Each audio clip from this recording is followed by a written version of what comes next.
We did the fancy dance that we had to do to get in. Some would call it a ritual.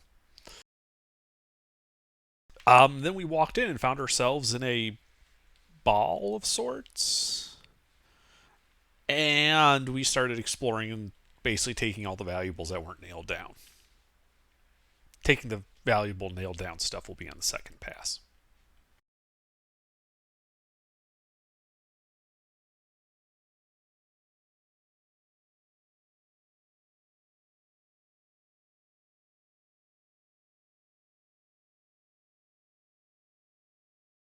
Indeed.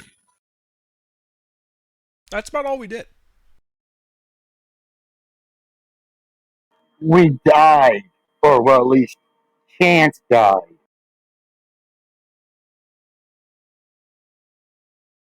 Dead. Wait, who died? Chance dead. Who was that again? One of your skeletons.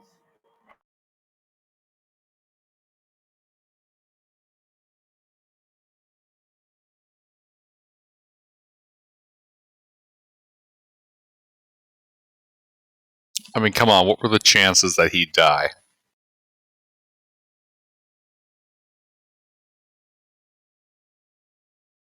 But yes, you currently all find yourself in the middle of a rather elaborate soiree inside the remains of the central spire of uh, Yithrin.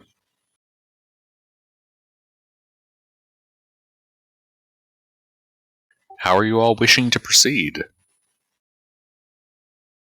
Carefully.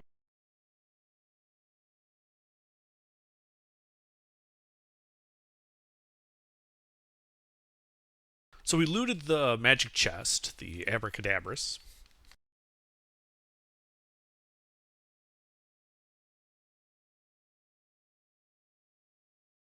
Was that a question or a statement?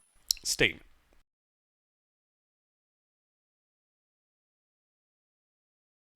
Are there other doors in this room?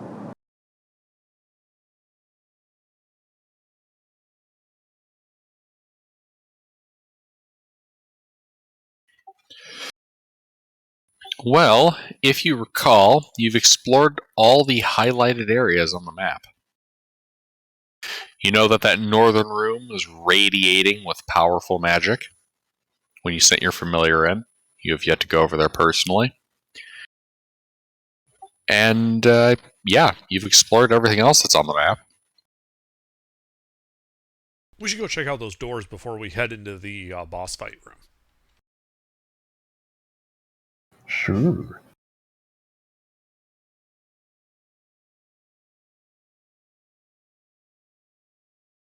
So we'll head over there and I'll pop my owl through the first door on the right.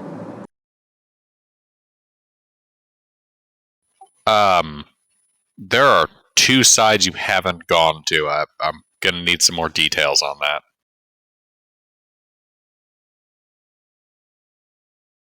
Well, Dragoon, is your familiar? Do you want to go east or west first?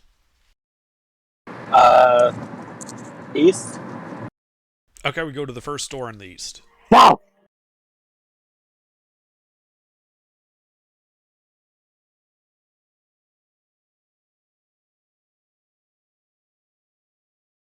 Alright, yeah. You go to that first door to the east, down those corridors, and you pop your familiar inside the room. And in here, you can see that this irregularly shaped room contains 6 staves stored in racks along its walls, with room for more.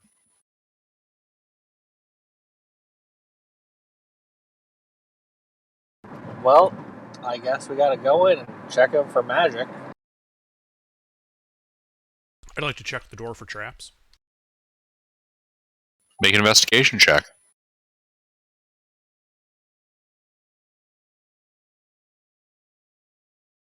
You detect no traps. I open the door and go in. Alright.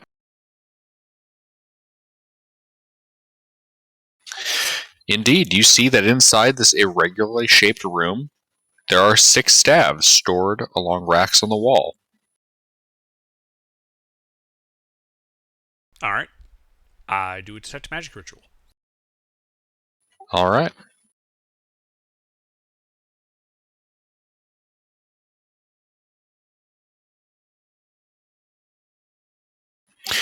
Indeed, yes. None of them are magic, but you can tell that these are all spell-casting foci.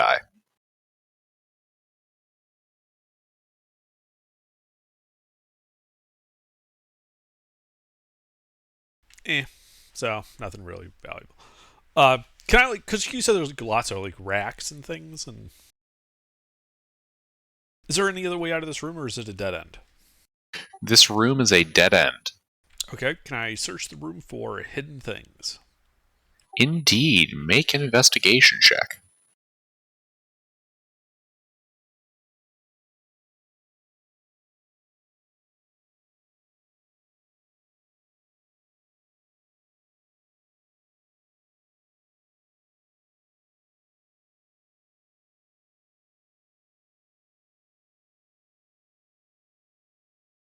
There are no hidden compartments nor doors in this room.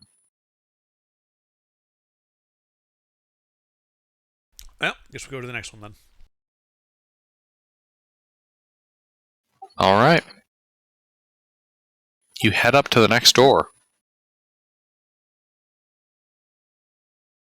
Dragoon, if you would be so kind.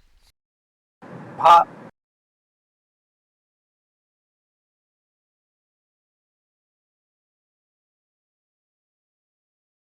All right. Shifting green, purple, and blue light spills into this room through a single window. Bolted down tables hold an array of equipment, beakers of alchemical fluid, alembics, cut crystal needles, surgical tools, coiled leather tubes, and more. Behind the table stands an ornate suit of armor. Where the head should be is instead a swollen humanoid brain floating inside a canister of translucent fluid.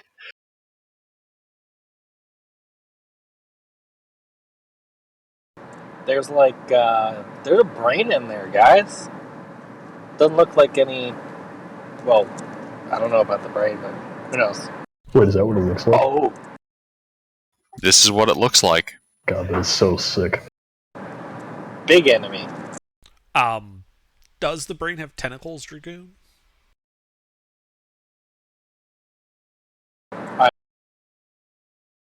I describe it. No, Wow, that sounds there are no sick. tentacles. That is fucking awesome. We got to get in there and see that. Was it Let's go. moving?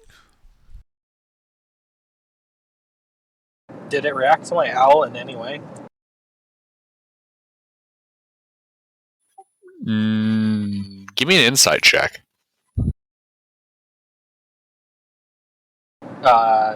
Someone roll a d20 minus 2.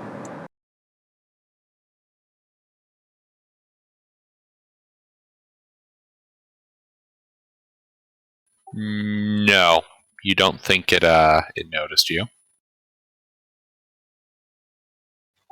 or if it did, who knows if it did anything.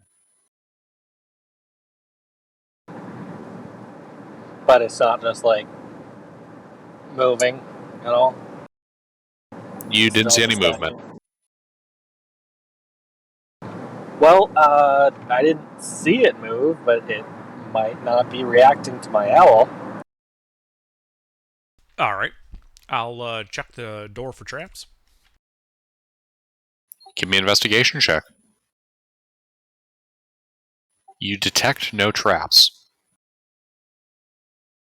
I open the door, but do not walk in. Indeed.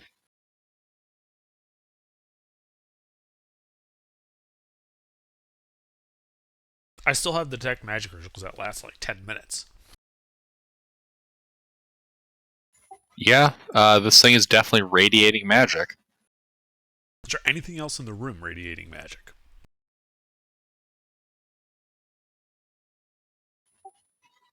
Yes, a couple of the vials containing fluid.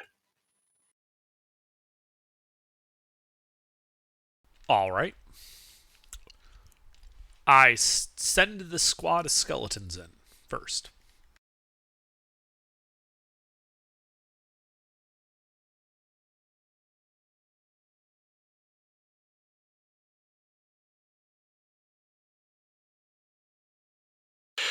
Indeed, your skeletons burst into the room.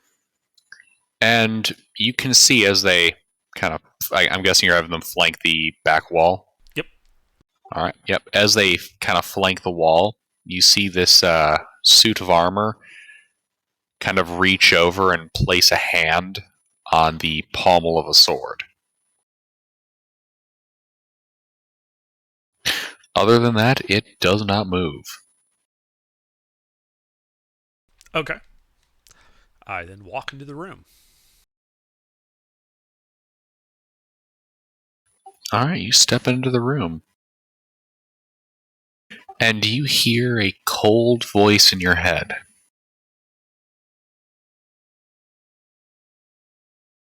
Welcome to hell. Why do you disturb my study? I wasn't aware that there was anyone living in this tower to disturb.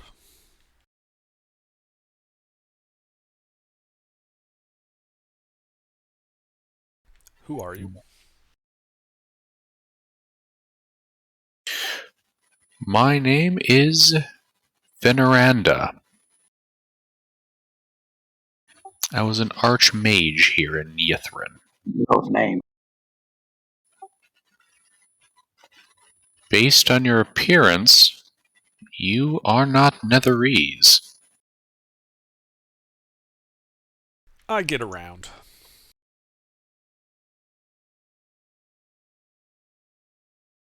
Indeed. Are Come you? to pick the corpse of our city?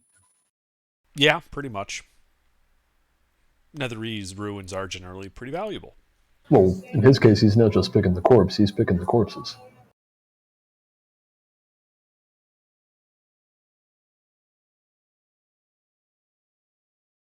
To be clear, you are aware that the city has fallen to ruin and is currently encased in a glacier, yes? Acutely aware.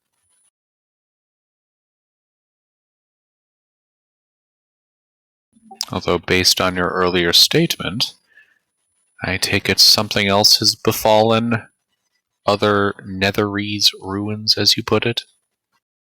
Yeah, they all cracked and bursted. If by something you mean gravity, then yes.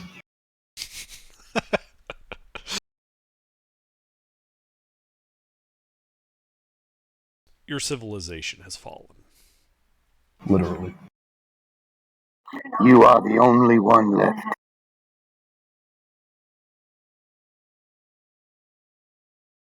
This is rather shocking. Oh well, it does not change my work. Forgive me for asking, but why exactly would it be shocking? I mean, if the other Netherese cities were still around, you'd think they would have sent people. It would certainly explain why they never sent anybody.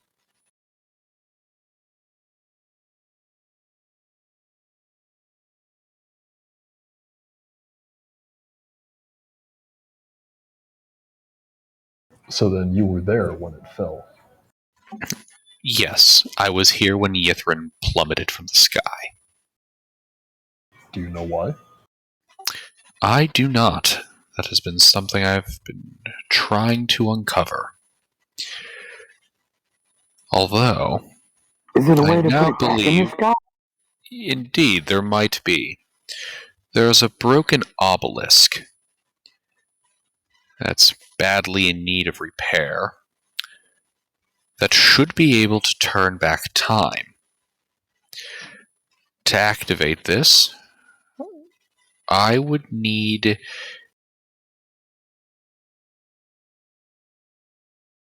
Irialarthus's Staff of Power, which he keeps up in his study. If you would be so kind as to steal that from his study, It should allow me to repair the obelisk and undo Ythrin's fall. Are you quite sure the city would survive that? Because it's currently buried under a massive glacier. There is Obelisk, the Tormentor. Obelisk. Nice one, mister. Nobody else is going to get that. I get it. Oh, you do? Oh, yeah, right. He's in the anime.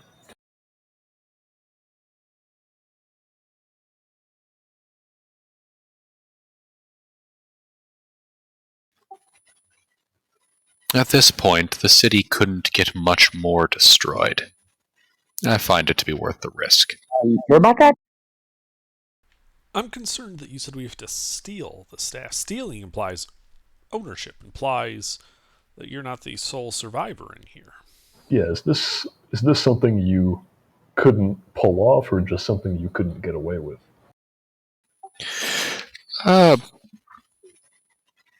The answer to that is twofold. Iriel Arthas is grieving, and in his grief, he has become overprotective and overzealous when it comes to ensuring the survival of any Netherese artifacts here. In short, I cannot get the staff from him because he will not share it. And he wouldn't use it to restore the city because he thinks that's too dangerous. I wouldn't know what he thinks. He hasn't spoken for nearly 2,000 years. Are you sure he's alive then? Oh, he's certainly alive. As you were wandering through the city, it's possible you could have seen him. A floating skull, wisps of arcane energy coming across it, escorted by 3 to 5 Nothics, the hideously deformed cycloptic creatures. Did we see anything like that? I don't recall seeing that.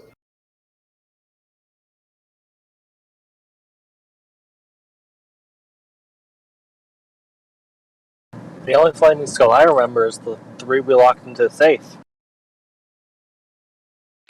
In that case, then you were spared the misfortune of meeting him. He does not take kindly to non-Netherese.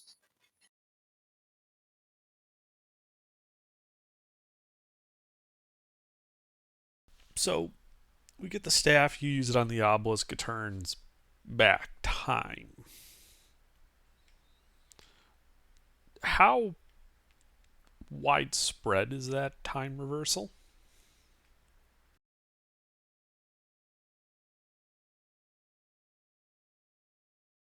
I'm fairly certain it should be localized time. Right, but localized to what? This plane, this continent, this glacier, this room? I mean, give me a bit more than that. The brain's silent for a few moments before telepathically speaking to all of you again. It should be localized no more than this plane at most, a few dozen kilometers at least.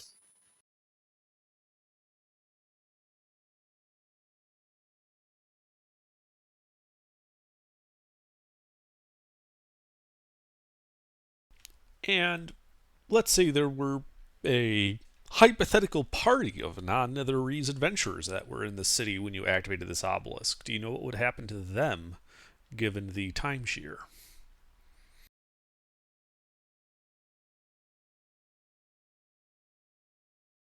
Yeah, like would we be reduced to like semen or something because you turned back time? In short, is this like a point where we should give you the staff and then very, very quickly run the fuck away?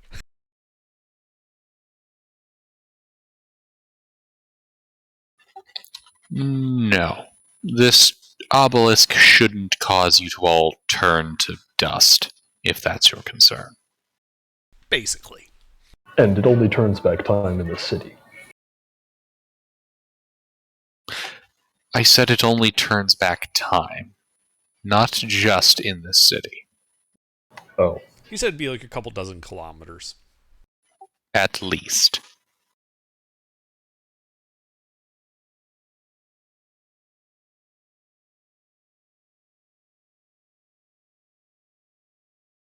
But doing so would allow this city to rise from the glacier it would seem to be trapped under. Mostly by Question. removing itself from the time where it was in the glacier. Okay, so nothing, nothing in here would be aged backwards. Like we wouldn't be aged backwards because we're already living. But what if you were undead? Would you be aged back to the point where you were living? I don't think it affects people. I think it's just like an undo button for geography. I'm thinking about under skeletons here. Would they like turn back into Chance and the other people he had as skeletons? I hope not. It took quite a bit of effort to get this many skeletons. I'd have to kill them all over again.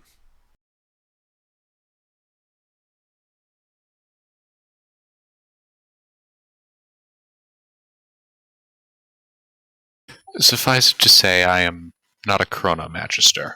I am not entirely certain as to all of the possible ramifications. Fair enough. This kind of magic is bound to invite some discrepancies. Mm-hmm. But you are a magister of some power, yes. I am. You wouldn't happen to have any supplies that might aid us in obtaining this staff, would you? The left hand of the suit of armor kind of gestures out towards a series of alchemical vials.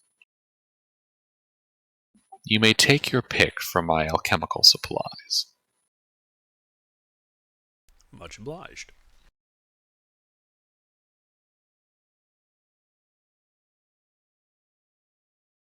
Also, you'll see me start doing identify rituals to figure out what the fuck they are.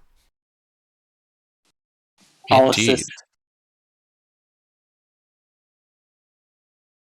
Although, couldn't we just ask? Yes, we could.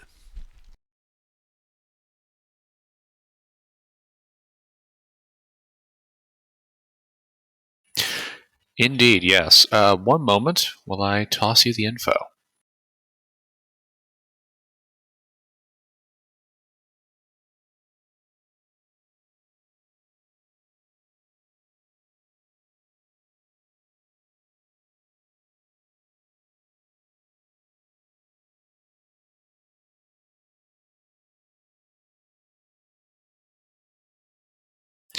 All right.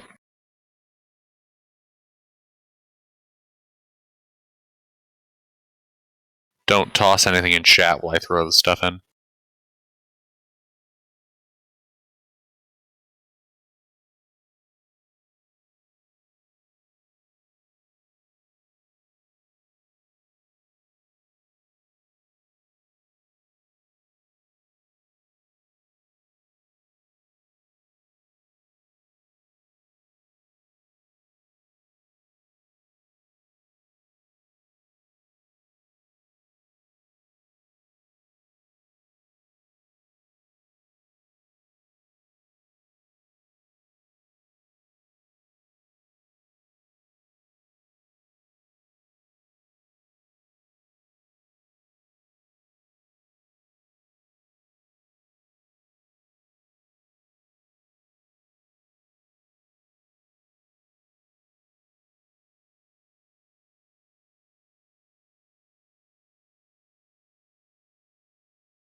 Hey, Tuna, you're a paladin, right?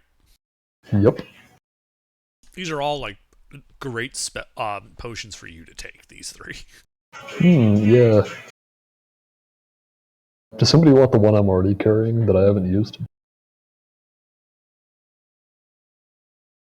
It's a The potion of acid resistance.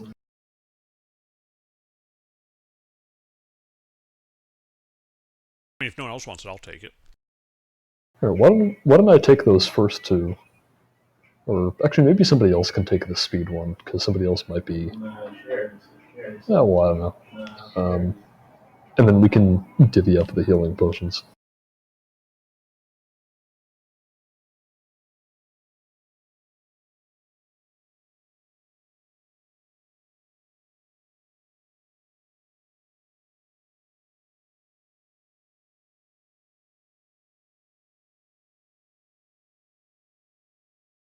Hey, Gilbert, are you done posting potions? Is that it? Yep, that Okay. is it.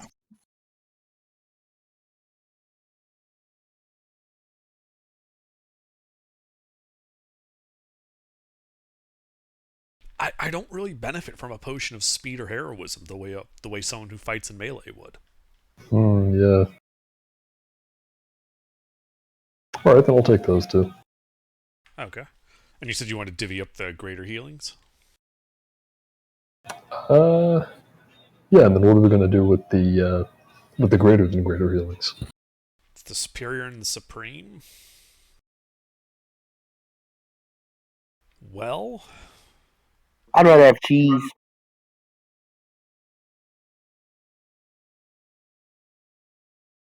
I mean, I don't know. We like on one hand, I think you should have them because you're probably going to need them the most. On the other hand, giving it to somebody else means they can shove it down your throat when you go unconscious.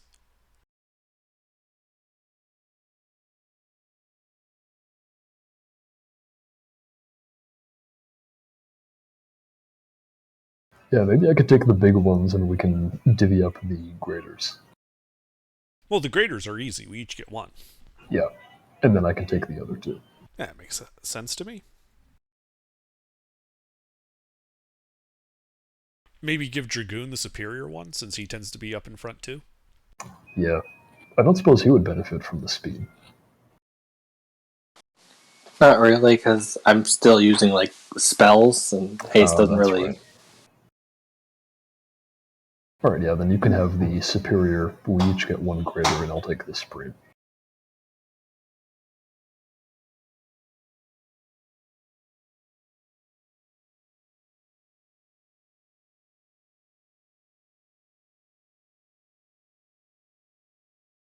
Okay.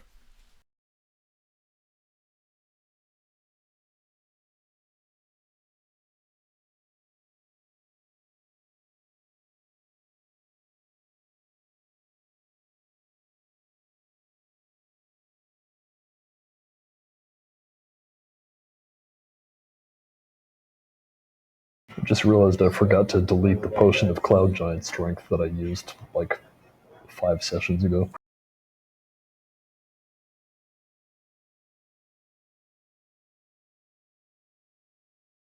And I still also have one of those purple pears on me.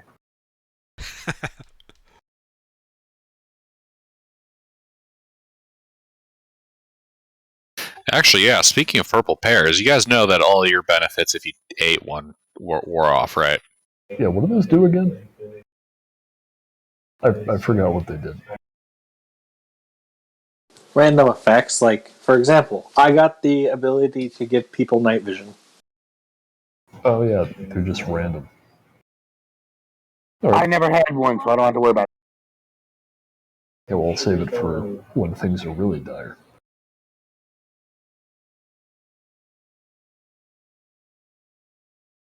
Alright, I now have one superior healing, one greater healing, one regular healing that I'm still holding on to,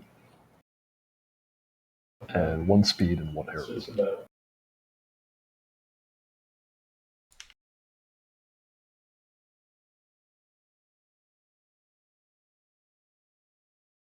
Indeed. So what are you guys doing? I'll ask, so you don't think there's any other way to restore the city without that staff? No, I don't believe there's any way to restore Yithrin to its former glory than by using this obelisk. Okay, but so we need to use the obelisk, but there might be ways to do it without the staff. No, the staff is required to repair the obelisk. Alright, well then I guess we better go get the staff. Yeah. Also, does anyone have like a positive insight check modifier? Because we should probably do that in case he's like tricking us. Like it might kill us.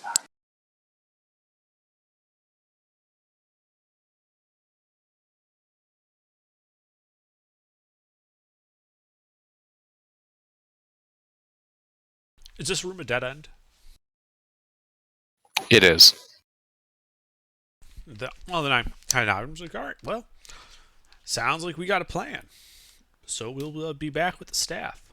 You just sit tight, I guess. That was the plan. Oh, one last thing. I assume there's traps galore in this tower, given its netherese nature. You don't happen to have any like IFF, tag or something you could give us that would prevent the traps from triggering on us, do you? I do not. Well, We That's a don't. smart question. We don't put traps inside of our living quarters and offices. That's asking to get hurt. right. Okay. Well, figures no harm in asking. All right. See you in a bit. And I start walking out with all my skeletons. All right.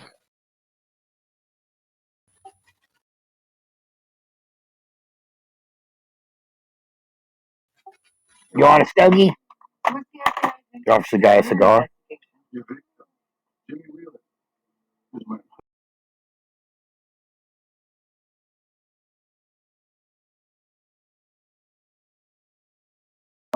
Take it you don't want one.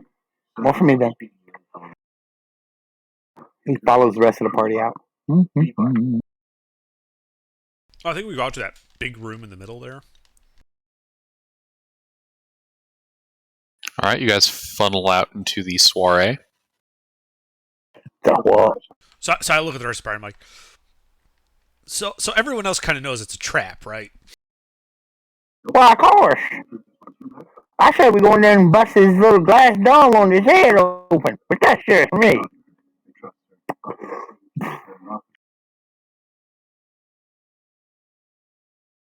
No, I don't think that would be very productive. No, but it'd be a hell of a lot of fun. Is that obelisk in that northern room? No. Do we know which obelisk he's talking about?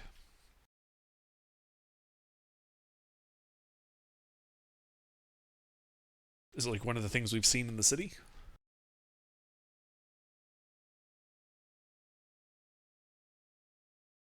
One second.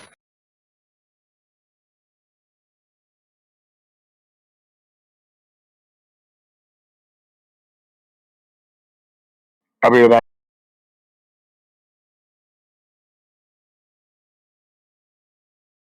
Like a goof, I forgot to actually have this map handy. Let's see.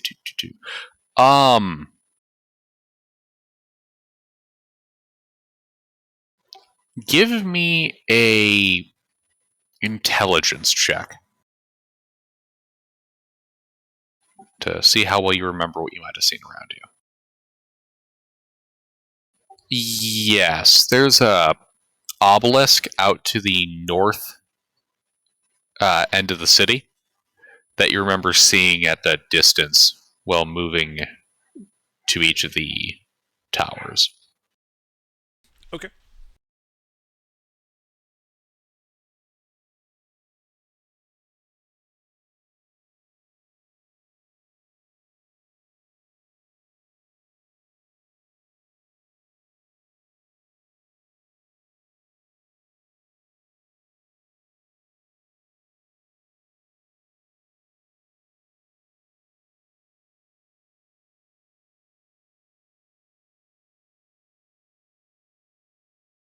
1 second, I'll get you a map of the city.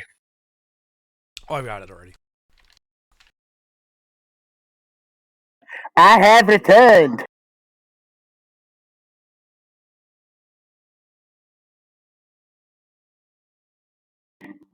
I don't know about raising this city.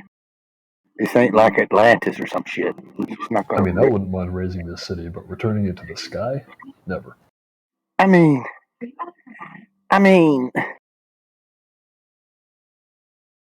why did you both post the same map? Never mind. I would love to see this city in the sky, especially if we could get it to work and move like we wanted.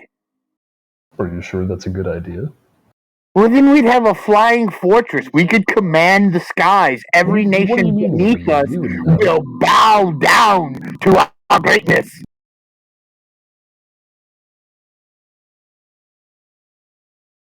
What do you mean? What do I mean? We? Oh yeah, true. Fish don't like the sky, so you can stay on the ground. This really is a thing with our group, isn't it? Every time we will attempt to take over the world.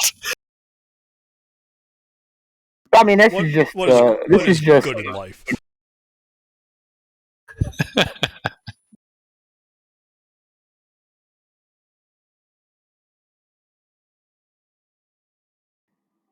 Destroy your enemies.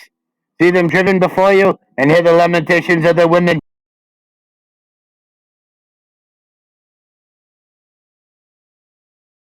You forget the gnome is a barbarian, so he's all about that. Oh, I don't Destroying forget, it's enemies. just a funny trend with our group.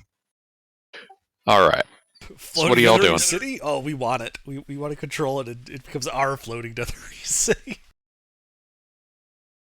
It's just this battle plate. We just fly south from the Icewind Dale. Yeah. All of 10 towns will kneel before us. 10 towns. Things are too small, my friend. We can go conquer fucking Waterdeep with this thing. Yes. They will bend beneath us. Alright, let's go find that staff. So, to the west then. Away!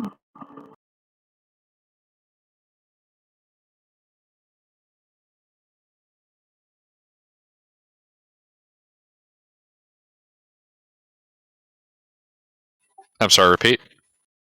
We go west. Alright, you're going west. Covered wagon and all. Hopefully no one dies of dysentery. Ha! Unlikely. Alright, well, there are 3 doors in this hallway. Which do you choose? I pop my owl through the first one.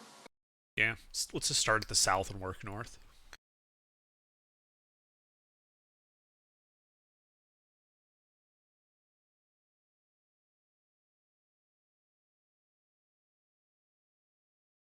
Alright, yeah. It pops behind the first door. This would appear to be almost like a sitting room. Furniture's a little old and decrepit, but it would appear to be a rather nicely appointed sitting room.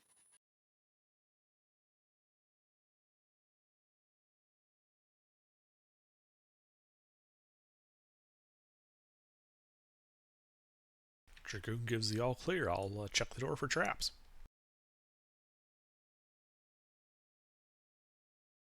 Alright. Give me an investigation check.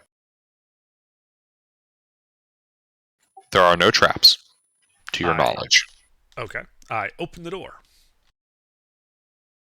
and stride in confidently.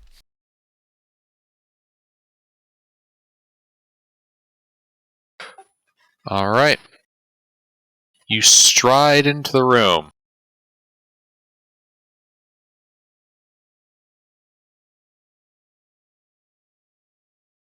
It is a nicely appointed sitting room. Dead end. Aww. Correct. I'd like to search the sitting room for hidden objects. Investigation check.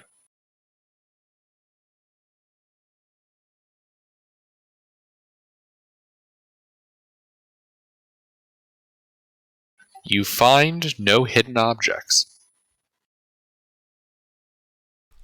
Alright, gang, let's go to the next door. I'll pop my owl through the next door. All right, yeah, you pop your guy in.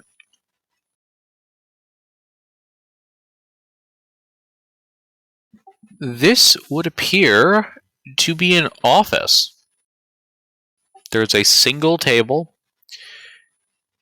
a cabinet, looks to be a kind of filing cabinet, a dresser, through which the glass panel you can see various scrolls and writing material, and books. Although much of this is covered in ice, and the room is in a general state of disarray. A single narrow window is set in the back wall.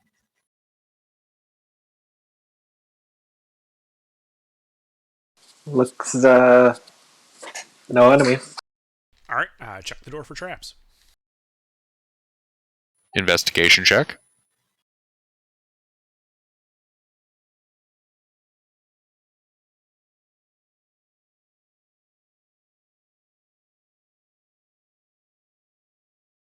There are no traps that you can find. Alright, I walk into the office. It is exactly as described. Excellent. I do a detect magic ritual. Alright. Your ritual takes 10 minutes, but it goes off. There is nothing here that is pinging as magical. Okay. I go over to that cabinet with scrolls and books and shit. Check that for traps. Alright, give me an investigation check.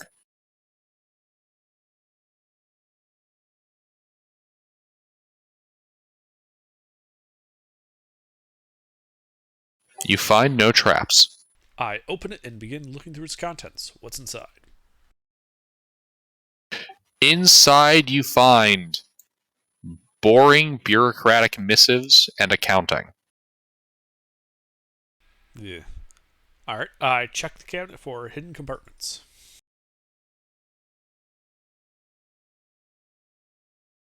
Alright, give me an investigation check. I just did. 26. Oh, I'm sorry, I missed that. You find no hidden compartments. Alright. Let's see, you also said there was a desk and something else? Correct. What was the something else? A desk and a dresser with writing material. Let's check out the dresser. I'll check out the traps. Investigation check, yep. 25. You find no traps. I open it. What's inside?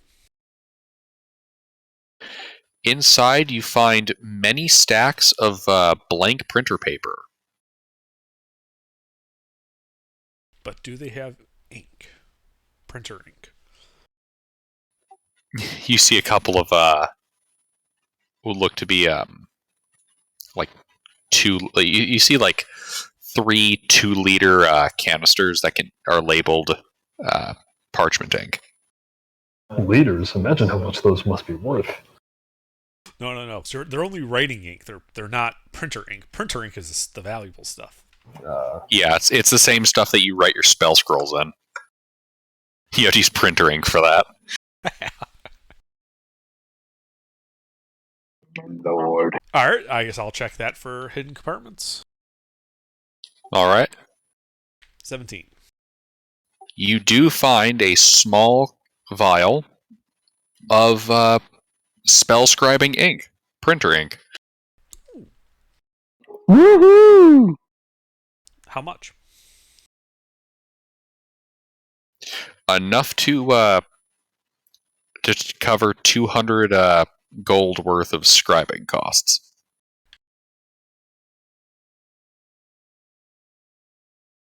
Cool. Alright. It's it's printer ink, man. It's expensive. Mm-hmm. Just more so I knew what to write down. Is I have this.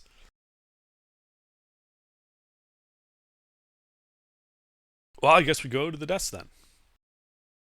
I'll check for traps. Investigation check. You find no traps. I search the desk. Inside, you find more of the same. More documents, some supplies, a couple of paper clips. I check the desk for hidden compartments. Give me an investigation check. 15. Well, you don't find any secret compartments. You do find 2 Netherese gold coins underneath the desk.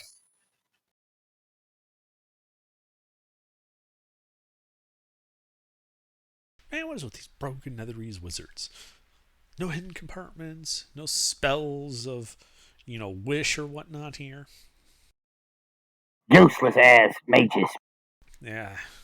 Yeah, they're gonna store the scroll of wish inside of the accountant's workroom, of course. No one would fucking expect it. Yeah. Yeah, filed between a tax document and an order for more printer ink, there's a scroll of wish. Hey, I mean, if there's one person in my business I want to be able to cast wish, it's my accountant. Either that or my attorney. It's like he's just looking over the numbers, like doesn't even realize he has a scroll of wish. He just says like, God, I wish these numbers made sense. And then all of your shitty, spending habits are turned into solid fiscal policy.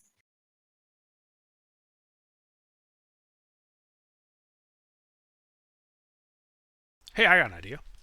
I pull out the Professor Orb and ask it about that obelisk.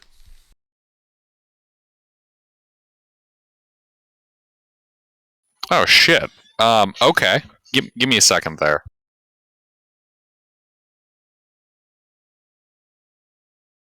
So the other thing about accountants' offices, they're about the closest thing you're going to get to a medieval skiff.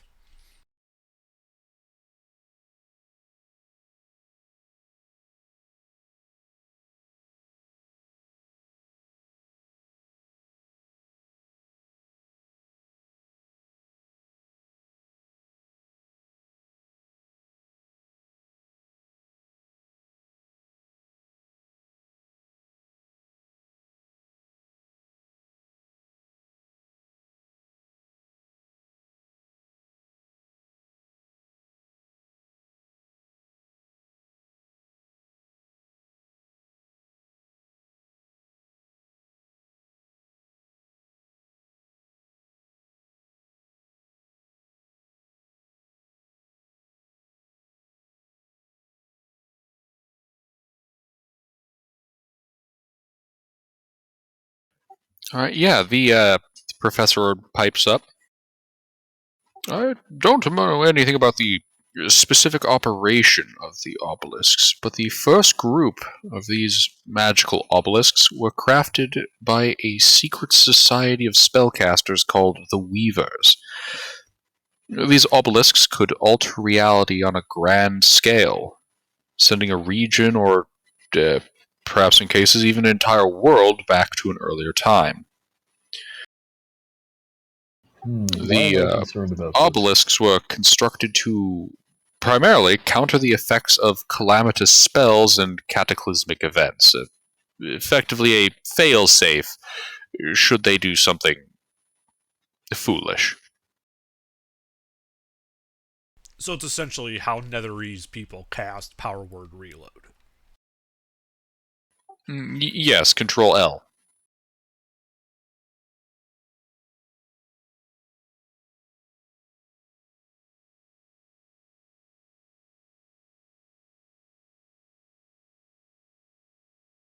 So, something like these obelisks could not just reset the city, but the entire world? Based on known information, assuming it's not being hyperbolic, yes. That is a distinct possibility. And Well, what would happen to us if they were active?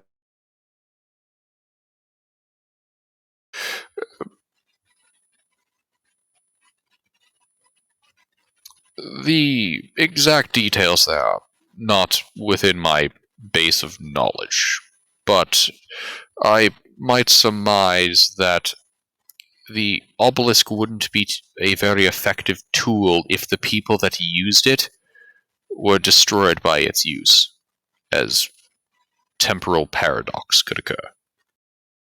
It's more we're worried about side effects. If your concern is that you will not survive the process, you will probably survive the process. And civilization in Faerun as a result? I have no way of knowing. As I've said, the obelisks were constructed to counteract calamitous events. The scale of what they reverse is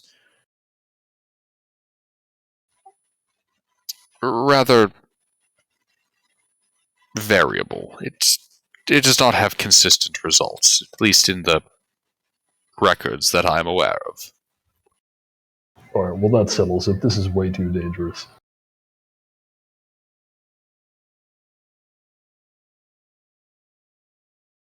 I mean, I know I don't trust that brain in a jar, and this crazy wizard who we're supposed to find probably is not very trustworthy either. Right, so obviously the best course of action would be to go and secure the staff to prevent it from being used on the obelisk. We get the staff, and after we finish here, we get it far the fuck away from Yithrin, so it can never hit this. It can never be used on the obelisk. Yeah, or better yet, we can just destroy it. Well, let's not be too hasty. Depending on how powerful the staff is, destroying it may also cause a calamity. I mean, the way that thing in the metal suit talked about it, it seemed like it was just a key. All the power is in the obelisks. And if it's not? Well, then we're fucked. So I guess you kind of have a point. My point is we should find the staff so we can determine just how fucked we are. And therefore what type of unfucking is necessary. Now, that being said, the fact that this archmage guy has not already used it means that we might be able to work with him instead of against him. Possibly. Or, and I'm just so everyone's kind of aware here, everyone we have met in this city has been bug nuts insane and tried to kill us. I don't think these two fellas are any exception. Yeah, you got that right. I mean, the brain in the jar didn't try to kill us immediately. Yeah, but we know he's gonna try. Yeah, I mean, only if we force it to. I'm all for live and let live. I'm just saying be on your guard because when the letting in the living stops, I prefer us to be the ones standing at the end.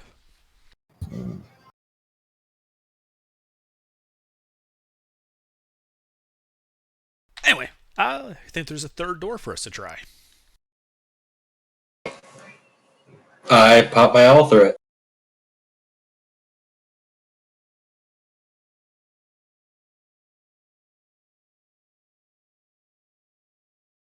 You pop your owl through it. Inside of here, you see a room very similar to the previous one. It would appear to be a, management and accounting room. All bureaucratic. More bureaucrat stuff. God damn it! All right, I go in the room and I toss it. Like I just this isn't a careful search. This is just me going all right, let's just make sure there's nothing actually valuable here.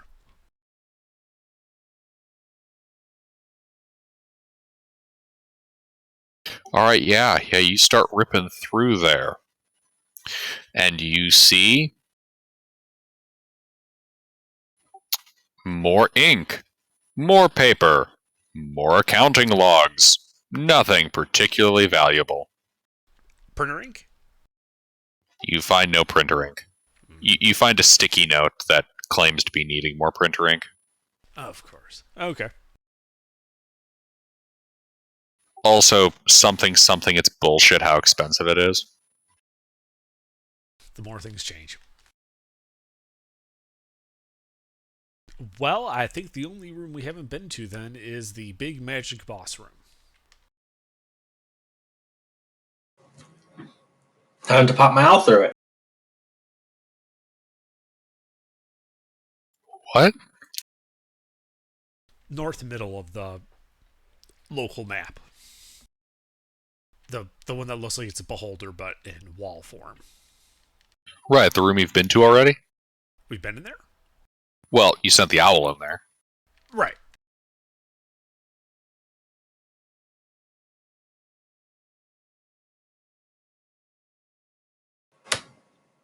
Then should we just... Is there any other place we haven't explored? I don't know. Do you see any places you haven't explored? Was that the west door unexplored? Those are the two accounting those are the ones you offices just and did. sitting room. And that opening on the east side is a window. Correct. Alright, well then I guess we should try to go find this tower. Well, I mean, we know where it is, but we should go there. Go where? The tower. The one... Or is that where we already are? We're in the tower. We're in the big central tower. No, not the big central tower, the one highlighted in red on the map. Where It's an they said obelisk, not a tower. Oh, those are the obelisks. Okay. I thought that was where the skull guy was. No, we even found the skull guy. Oh. That's why I keep calling it the boss room. Well, what makes you think it's going to be here? No reason except that why wouldn't it be?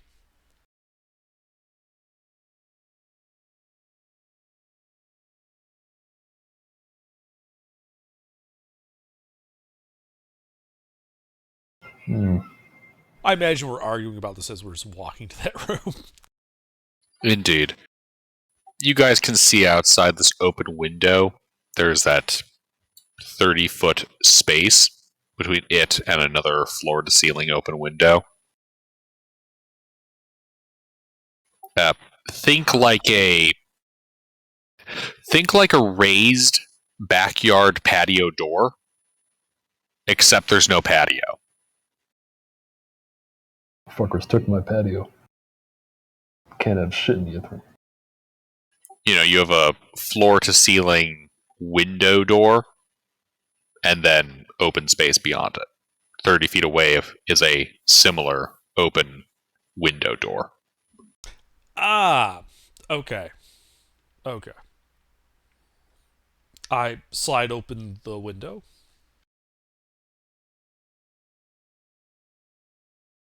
It does open, correct? It's already open. Oh, excellent. Hey, Tuna. Or not Tuna. Dracoon, would you mind sending your owl over there? This is the place I already explored with my owl. Yes. Oh, I'm sorry. I completely misunderstood. So we're that grayed out area in the middle is what we're looking across. Correct. Got it. Oh, so this is that's like a little side tower that sticks off somewhere below us. It's the same level as us, I think. Yes. Let me get you a similar image here. 1 second. Okay, well then... But you said there was a gap, though. Right.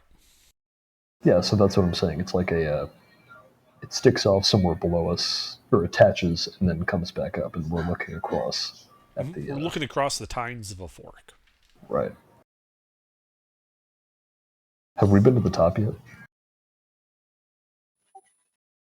I don't think so. That's why I wanted to go across, is I figured that might have some way to get to the top.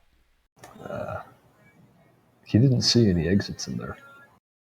It might only be activated if a person walks in. Oh, maybe. Actually, it's weird that there aren't any exits in there. How would you get in? Yeah, right. I'm forgetting that wizards built this. Crazy wizards built this. All right. So, if you look at that recently posted image, you see the leftmost tower? You see that balcony? No. Yes, I see it. That would be about a floor above where you guys So- are. If you scroll real low there, I think you can see a little opening. It's real tiny, right in the middle of the image, inside of one of those arches. Yeah, I see it. That would be about where you guys are.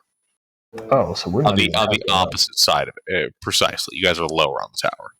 So, And we're not where that tiny little doorway is. We're across from that. Right. That would be what you're looking at, that tiny little doorway. Okay, and there's no way from this floor to go up further that we've found.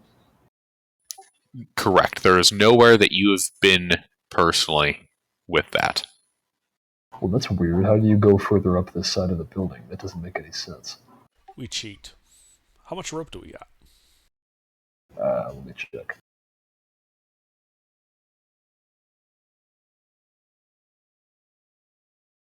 I have only 100. And I got 50 feet of silk rope. I got 50 feet of silk too. All right. Because I'm thinking, I take 3 lines of... Like, how far across is this? It's like, what, 20 feet?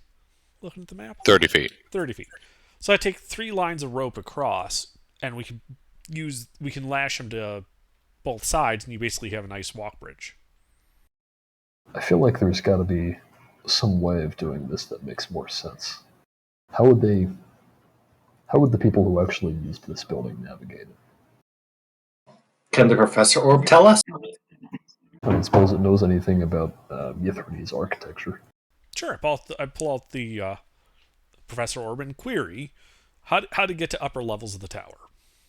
Well, the Netherese that would be using this tower would have been among the more skilled and powerful archmages and their apprentices. They would likely have access to, more than the most basic spellcasting. Thus, they could use various transversal magics to do so. Misty Step, Levitate, Dimension Door, Fly. I suppose if they were a particularly muscular wizard, they could use the jump spell.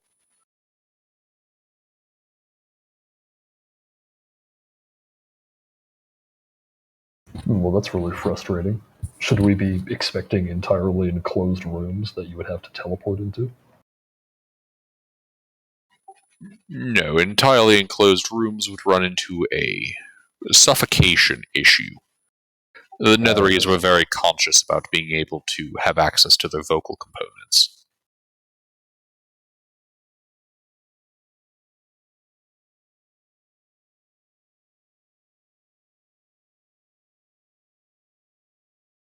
Alright, ropes it is then. Yep. So, because I have a fly speed, I'll just fly across with the 3 ends of the rope. The party can tie him off on this side. I'll tie him off on the other side. And the party can make the way across the rope bridge that we just made. Oh, goody, you must be right at home here.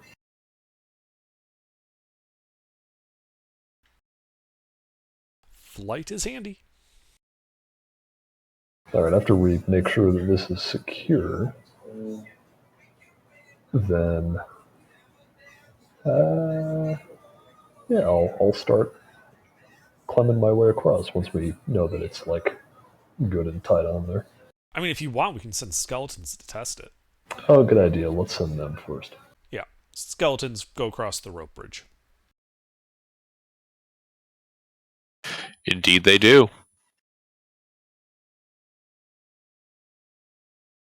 Just, we're doing it one at a time to avoid breaking rope.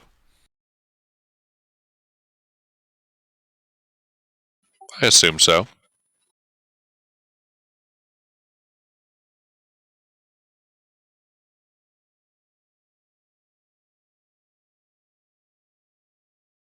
Assuming they prove it to be safe, I guess the party would come across next. One moment, I gotta deal with the nosebleed. Ooh. did he say a nosebleed? Yeah, no, he said he had allergies before.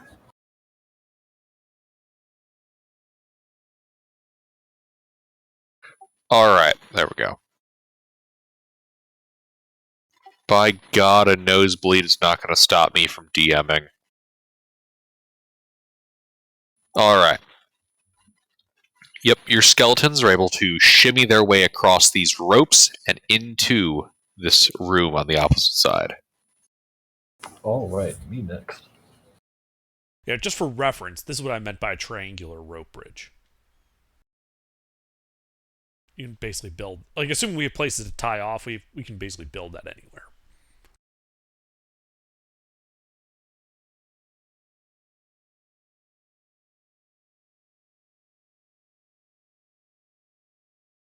Gilbert has learned of a new tool.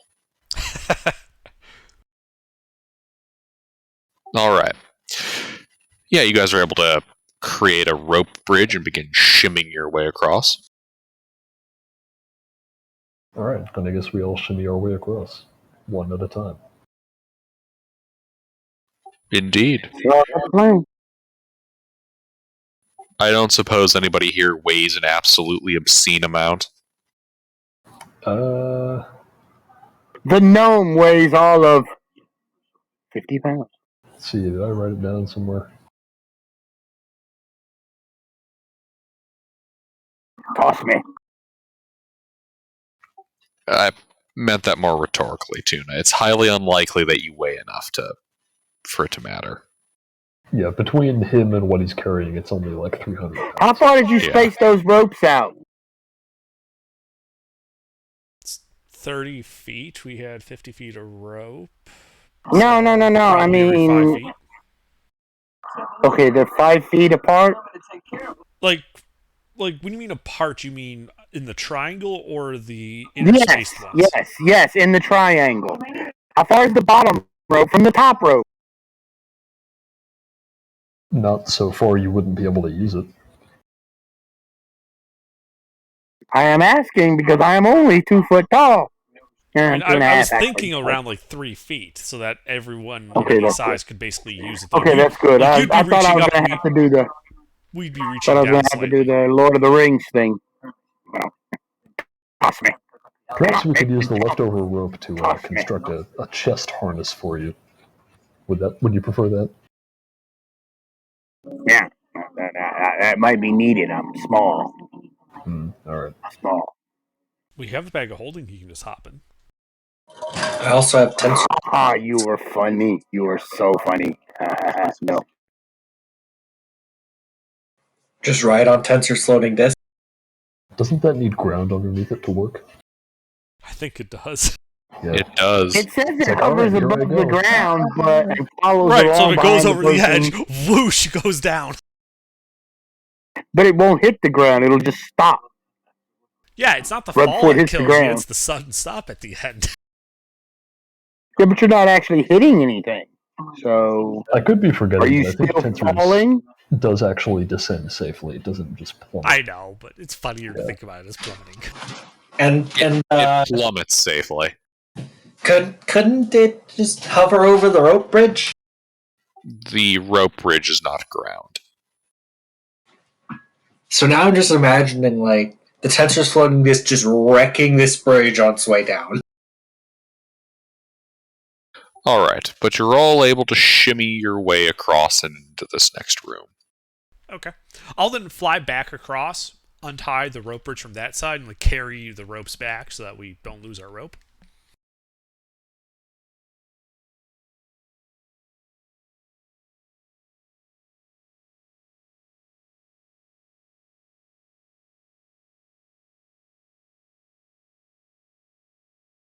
What, do I get attacked or something as I do that?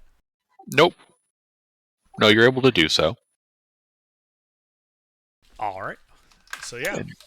Now that you're all in here, you can see your reflections dancing over the mirrored surface of this chamber.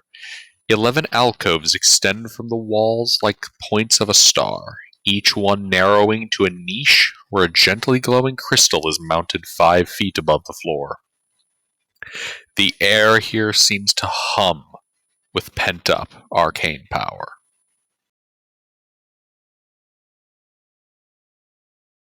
Pull out the Professor Orb.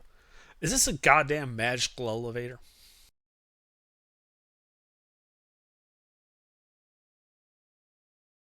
You know, it's funny that you say that, because as you go to reach for the Professor Orb, Suddenly, the crystals brighten as rays of energy burst forth one by one to converge at the center of the room. As more of these rays intersect, a translucent figure comes into view where the light converges. A bald man wearing a long purple robe. His face breaks into a smile as he sees you. Welcome to the Spire of Irilotharis. My name is Everlast. How can I be of assistance?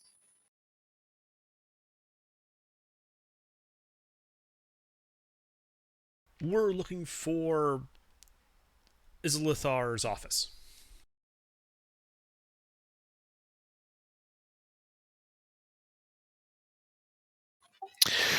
My orders prevent me from revealing the city's secrets to outsiders. Okay. What's the closest you can get us to Isilithar's office? Nice try, but I cannot reveal the city's secrets to outsiders. Okay. Can you give me a general listing of what information we do have access to? That you're allowed to tell us. General directions to non-sensitive sites, uh, potential inventories depending on what's present. For the most part, I can assist in anything related to the city's restoration so long as it does not reveal the city's secrets to outsiders. I don't suppose the obelisks would count as a secret that you can't reveal.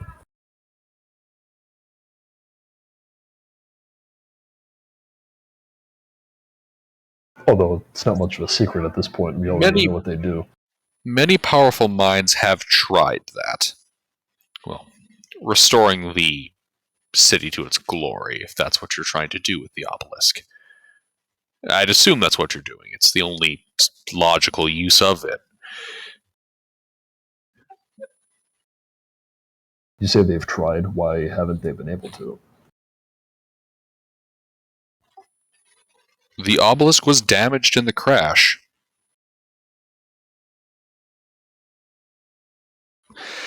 And Irilotharis. God damn, I hate the name. Iriolarthus was unable to repair it. Trying to use it would be potentially dangerous. Yeah, I think you were right. I think that brain in the jar is crazy. They want to just turn the thing on anyway. Consequences be damned.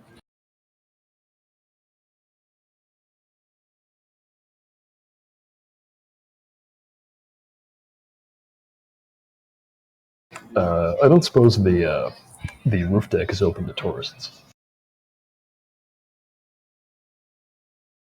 If you wish to access the upper floors, you need only head through that hatch.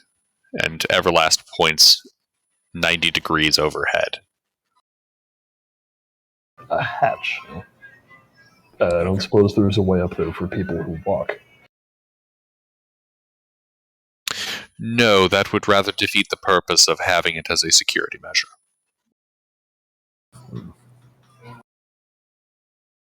Can you tell us who the current occupants of the tower are?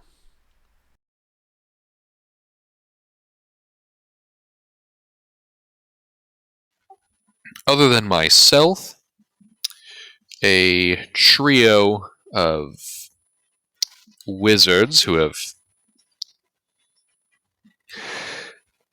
divorced themselves from reality. There is also Veneranda and one moment. Iriolathus has also returned to the tower. Alright, well, I think we already met those other two you listed.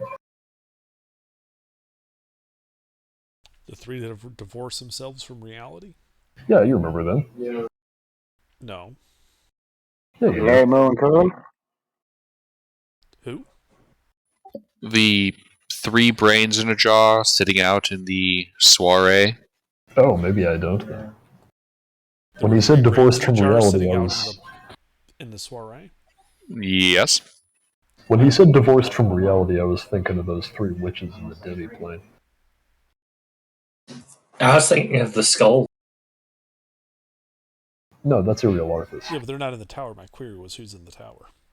Oh, that's right. And Irolathos has also brought a few of our degenerated colleagues, the Nothics. Yeah, they mentioned them. So, a bunch of brains in jars, and Uriel Arthas is here. So we just gotta shimmy up that vent to get to the upper floors?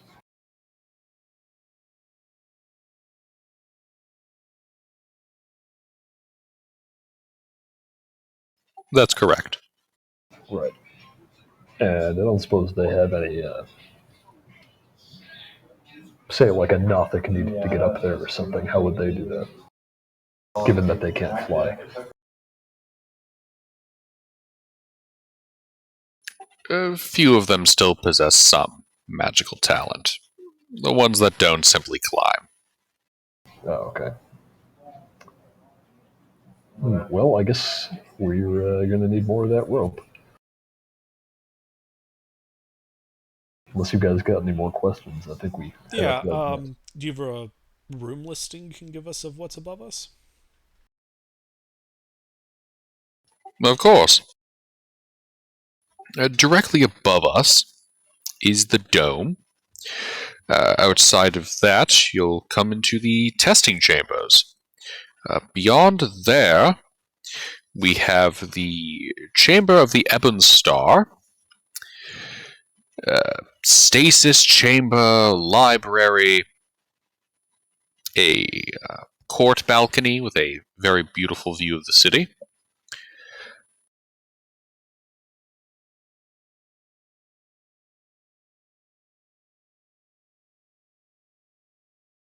Was that it, or could you cut off Gilbert? Yes, that's everything there. Okay. Um, is the library open for people to access?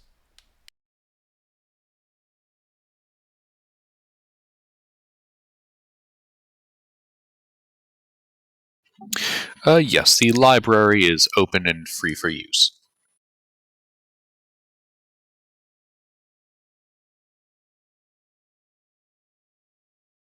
The security system is more to keep people out of the tower, not keep people from getting places once in it. After all, mages aren't particularly fond of having to jump through hoops every time they want to pick up a book. They would be avoiding traps quite often if they did. While true, I thought that perhaps the city's crash might have turned on certain defenses that are normally left inert. Normally it would. Those defenses, though, have long since died. Oh, Or were destroyed in the crash.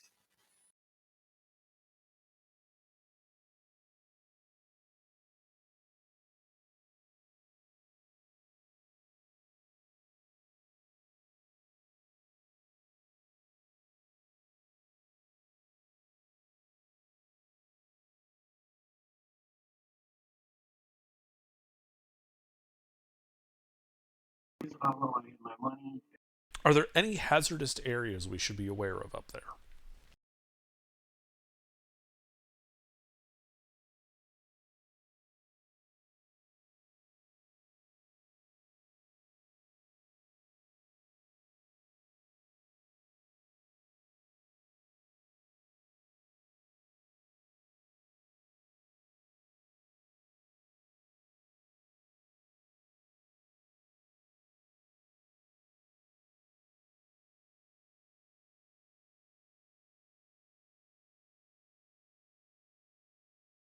One second, I'm checking.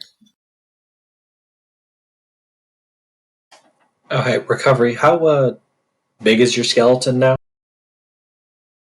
I think we took a rest, so it's like full size. It's really big.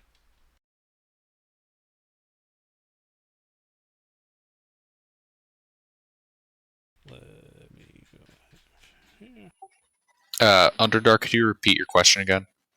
Are there any hazardous areas upstairs that we should be aware of? I'm afraid I cannot reveal the city's secrets to outsiders.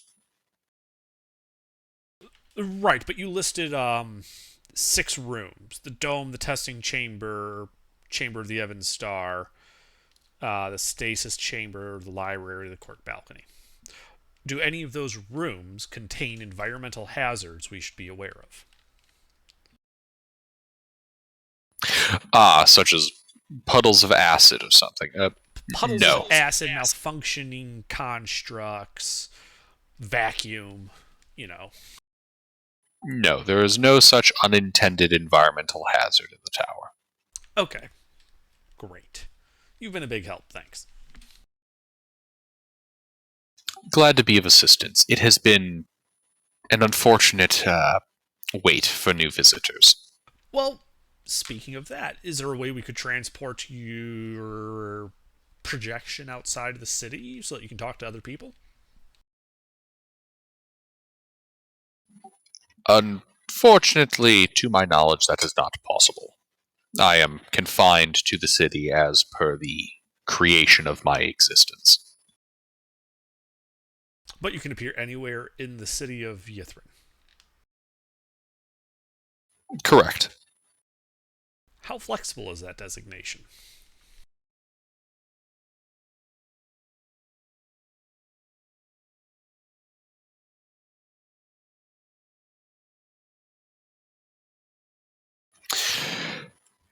Relatively stiff. A structure would need to be part of the city in a technical zoning sense of the term, along with needing to have physical connection, if it is a structure, which could be roughly defined as being within a... 1 second under while I get the map again. Which could roughly be described as the next 1,000 feet with the Mythalar as the epicenter. Well, rats. Okay. But if, for example, a flying boat were located, let's say 500 feet above the, let's say Chainball Lightning Court, I would not be able to appear there as that is not a structure. Right, It is but I an airborne couldn't, object. for instance, say, take a bunch of bricks from the city, part of the city, go a couple 100 miles away, put those bricks down, and then say this is part of the city of Yithrin, and therefore you can appear. Correct. It does not work like that. Like I said, rats. If you were to ship of Theseus the city, I would still be bound to this city. Say we cut the city into thirds, and we took the westmost third and put it on to the left of the eastmost section. Could we inch you?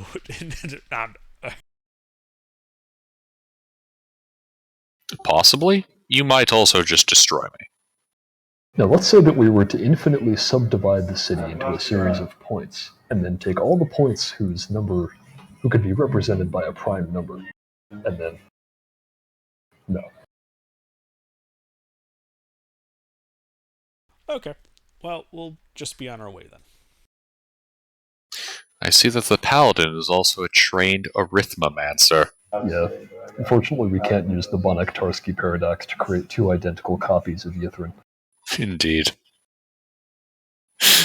An arithmetic mage. They use the arcane power of math. You mean a mathemagician? A mathemagician. Hey, Nice. hey, the math skills are pretty That's low hanging badass fruit. in You video never heard that games. before? Every time they put a game with a math skill in it, that shit is amazing. It's in Final Fantasy Tactics, right? Oh yeah, Yeah. you got that shit is a fuck. It is the best skill in the game once you learn how to use it. All right. Well, Once you do all the calculations, you could just obliterate everything. so there's a hatch in the ceiling, right? How Correct. How far up? how far up is? It is. Well, other than being mostly concealed, like if he had not pointed this out, you would have not spotted it easily. It is 30 feet above the floor. How tall is the skeleton? 21 feet tall. So could the skeleton like pick someone up and then just like reach up for it and have them like just climb back in? Yes. Oh, that doesn't sound like such a bad idea. Mm-hmm. But before we start the Bone Express, I'll fly up to the hatch and try to open it. Oh, Underdark, have you recast a detect magic ritual? Nope. Okay, in that case, it would have expired now. Okie dokie. I Well, fly now up he's to the just gonna cast hatch. it again. I fly up to the hatch and try to open it. All right, give me a strength check. Ugh. This is weird. Strength athletics check. Ugh. How do these? Fly me up there. I can tear it open. The gnome is light, but he can tear that door off its hinges. If the skeleton can reach up there, why not just have him do it? Yeah, Must be the some skeleton has strength. a strength of like what, 23. So Yeah, let's let him do Oh it. well, yeah. I'm just figuring that first the I'll gnome try. is First I'll next to the try. skeleton. I'll try it the nice way. Does a 16 open it? It does not. The skeleton reaches up and just tears it off its hinges. All right, the skeleton reaches up and pops it open. I poke my head through to check to see what kind of company we got on the other side. Indeed, you see a 5-foot diameter shaft that ascends 50 feet upward. Ah, for fuck's sake. All right. All right. Hey, guys, there's more climbing to do. Boy. Hooray! Hold on. I have a thought. I look on the walls. Are there perhaps any buttons? One with a triangle point up and one with a triangle point down, perhaps?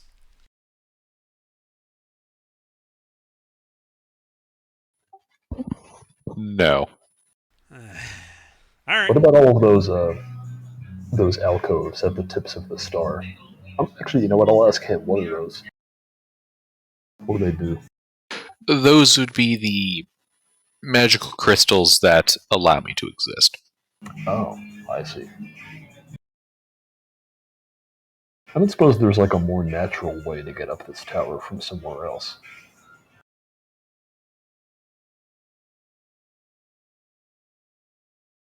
You know, like a more obvious entrance that isn't just a ventilation shaft.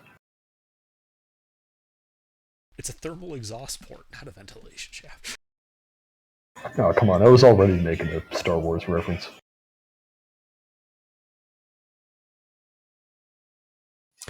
No such passage exists, I'm afraid. Alright, well, I guess we'll have to go up the ventilation shaft. Well, I'll fly up Yay! there just to scout it out some. What's at the top? You ascend into an oval hall glittering with frost. Carvings decorate the wall, and long icicles hang from the ceiling. A 10-foot radius dome of translucent ice encloses the area around the shaft. Around from the shaft. Brain stopped functioning. Please hold. You ascend into an oval hall glittering with frost. carvings decorate the walls, and long icicles hang from the ceiling. A 10-foot radius dome of translucent ice encloses the area around the shaft from which you emerge. At the far end of the hall, two blade-shaped patches of pitch darkness hover in the air to either side of the double door. A glowing green crystal roughly the size of a human fist is set in the archway above the door. Okay. Is there a spot up here to tie off some rope?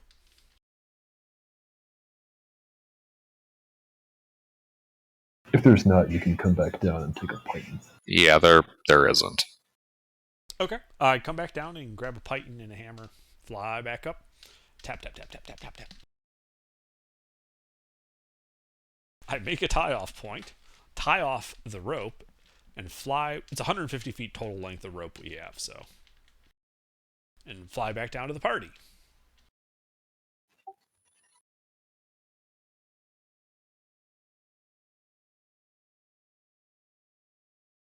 The skeletons start climbing up the rope.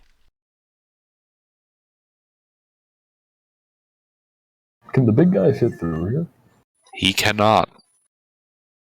Not even by squeezing. Well, he is large. I suppose he could try to shimmy. Yeah, it would take him a while.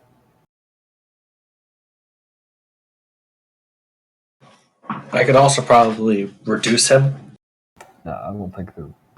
even though I really want to enlarge him.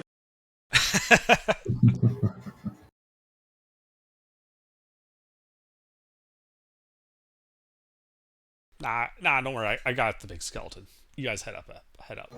Alright. And hey, he's not big, he's just big boned.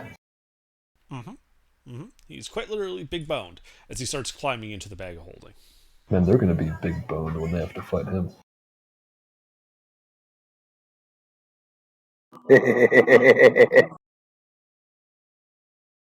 Oh wait, no, he can't fit. He can't go in the bag of holding. Damn.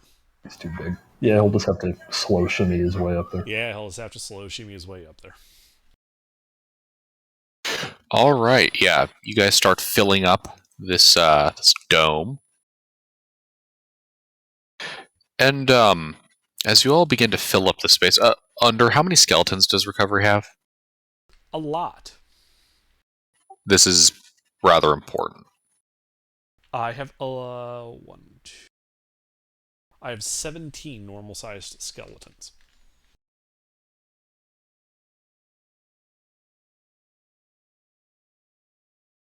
All right, 12 of them manage to shimmy up there first before one of them kind of peers over the edge and gives you a thumbs down gesture. The dome is Also, made of ice, yes? We'll get to that part in just a second, because I'm going to need you to roll initiative.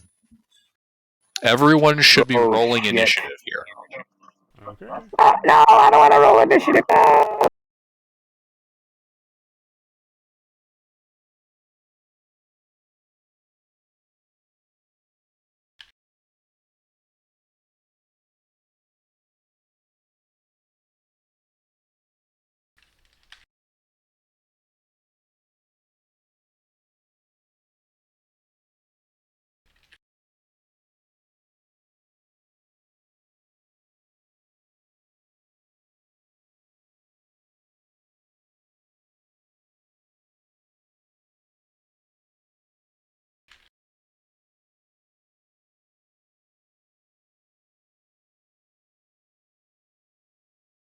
All right, Dragoon.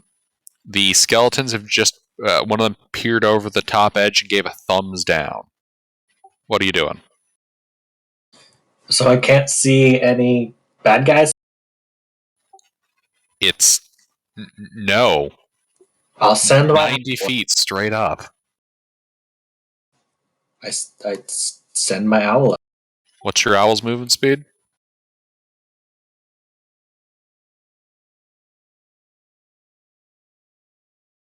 60 feet. All right.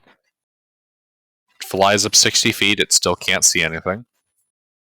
it will dash. Alright, the owl flies up into the dome. You see what's described earlier? A 10-foot radius dome of translucent ice encrusting a sphere. And outside you can see two blade-shaped patches of pitch darkness hovering on the other side, flanking a pair of double doors.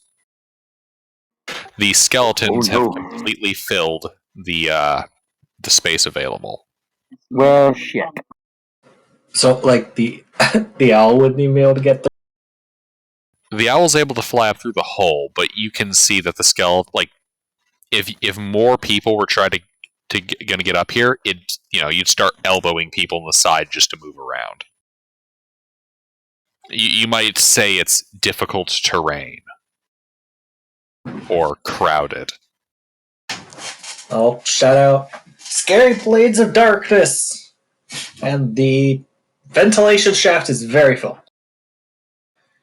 And I'll just have my owl move up towards the blades of darkness. How far away are they? I'm sorry, repeat that again? What? How far are the blades of darkness? The blades of darkness are 5, 10, 15, 20, 25, 30... 30 feet away from your owl. So my owl will just start moving towards them, and can move, what, 15 feet? Yep. Alright, the owl flies forward and bops right into the icy dome.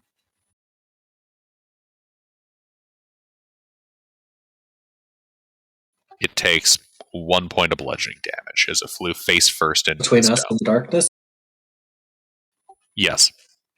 Glance at that map. You guys are inside of the dome.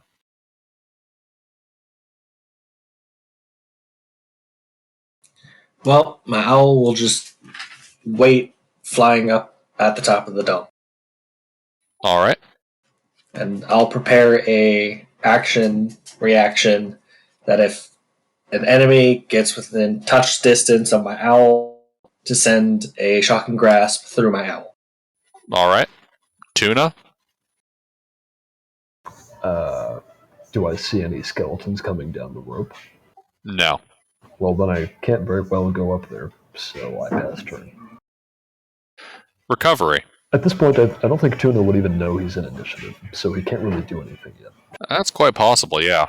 Okay. The skeletons in the dome use their short swords and attack the dome, attempting to bust it open. Alright, make attack rolls. How Wow. many of them? How many of them can get in there and attack the dome? I have 17 total. The 12 that are up there can do this. Okay.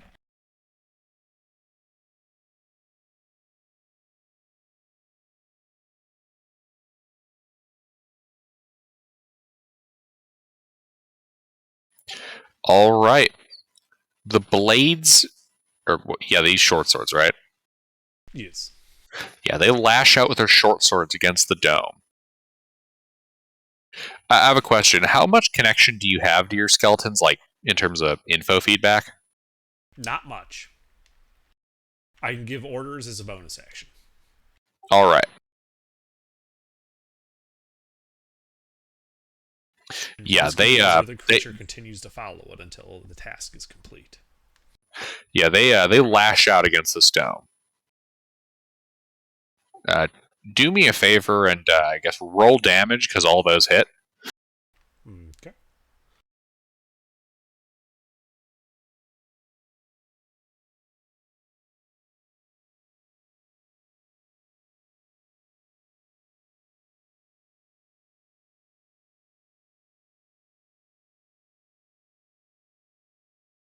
Alright.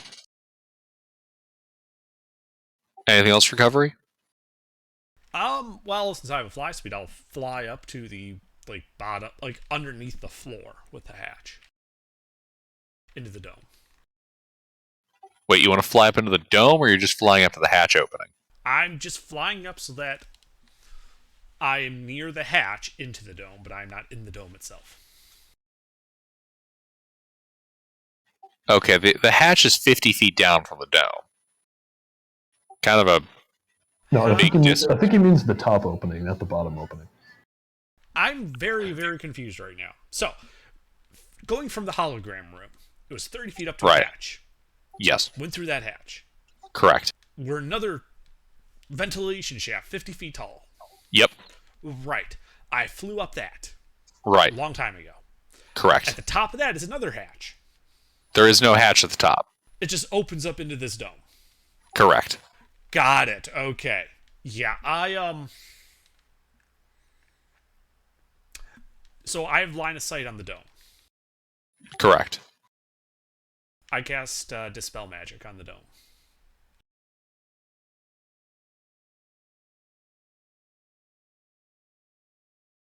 Just don't target the skeletons with that. 1 second, let me do some reading here.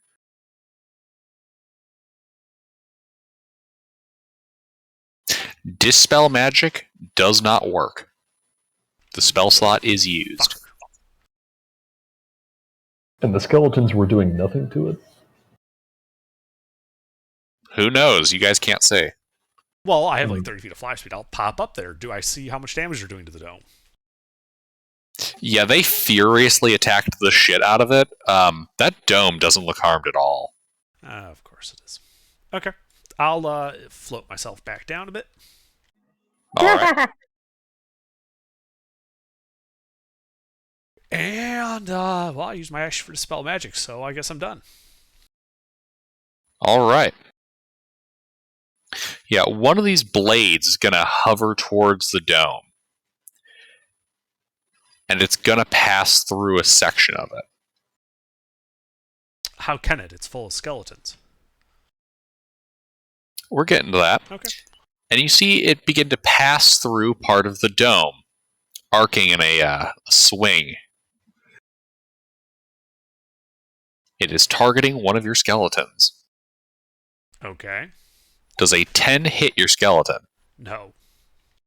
Indeed, this pitch black void of a blade misses your skeleton and then passes back to the other side of the Will dome. this provoke attacks of opportunity?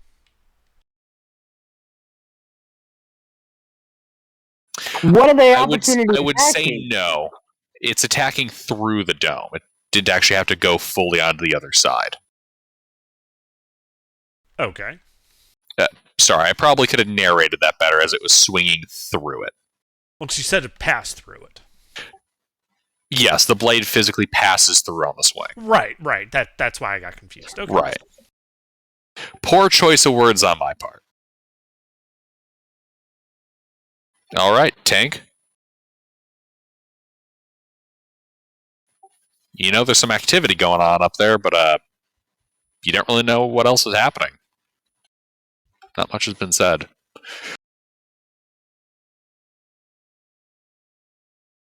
Well, I mean, I did shout out Blades of Darkness.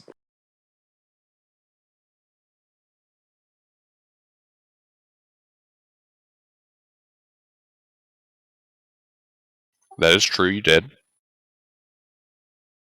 Mister?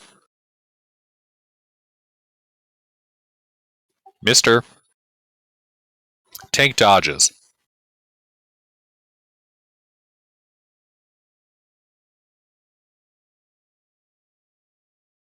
The other blade is going to drift towards the dome and strike through it at a skeleton.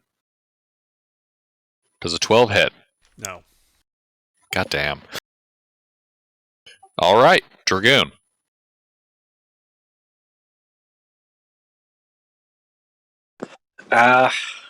So they're still on the other side of the dome.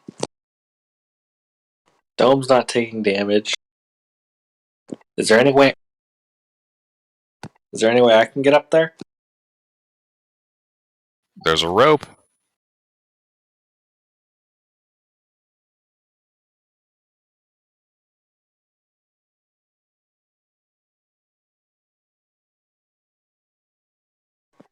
Yeah, but I don't even know what I would do.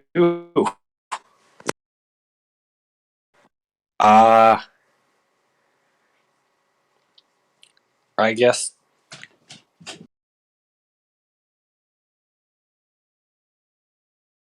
I'll just start climbing the rope.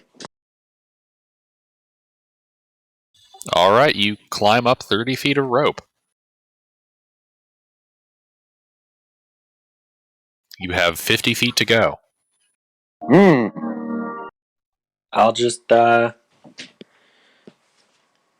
move my owl to where it can shock and grasp the blades if they go through with a reaction attack. Okay.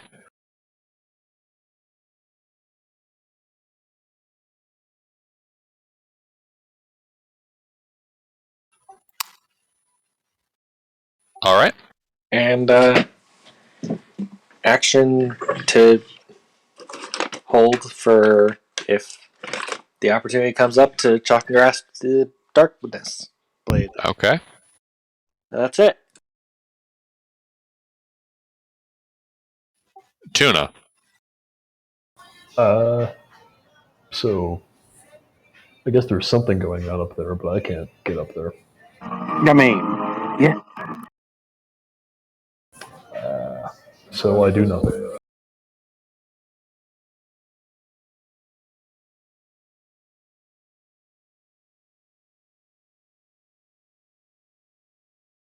So you just do nothing? Well, there's nothing for me to do, so yeah. All right. Recovery. Okay.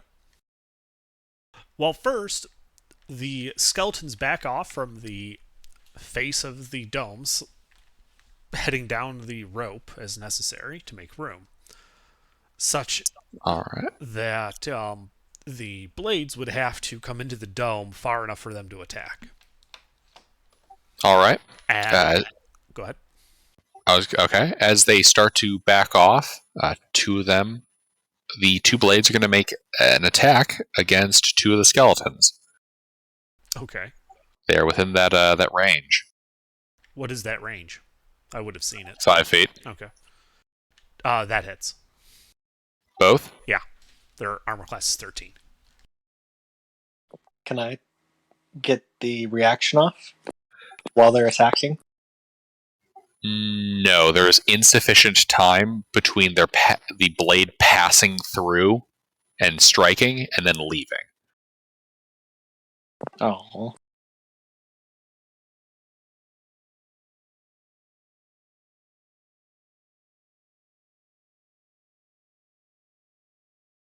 As these skeletons take 31 and 28 points of force damage. Okay. That kills both of them. Which makes the logistics of backing up easier. Indeed. You said they're all shimmying back down the hole? As necessary. If there's not enough space in the center for them to coalesce. But yeah, they back up so that the blades are going to have to come into this dome to attack them. All right. That would leave a total of 4 skeletons inside the dome, each situated around the opening. Okay. And so I'm guessing, just based on how the room is shaped, that like the two of them are like facing the black blades and the other two are like behind them, like a second rank. Pretty much, yes. All right.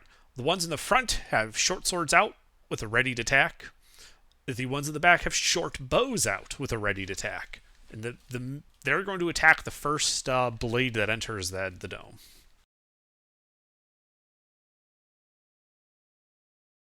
I'm going to cast a spell if it matters. Okay, what spell are you casting? Wall of Force.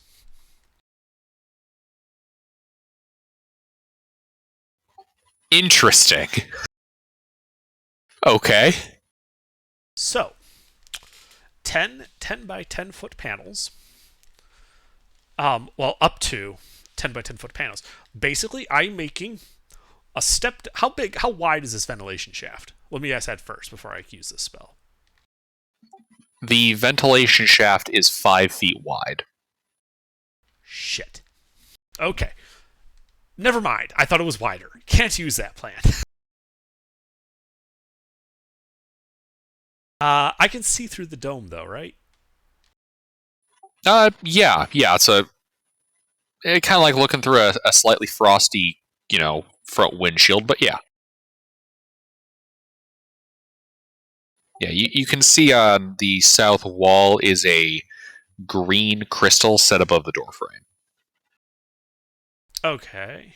Then, as my bonus action, I will cast Misty Step and teleport to the outside of the dome. Indeed, right in the middle. 5, 10, 15, 20, 25, Not 30. in All right. melee with the swords, obviously. Of course, yeah. That puts you 5 feet away from the double doors, and 5, 10, 15, puts 10 feet between you and the blades. Okay.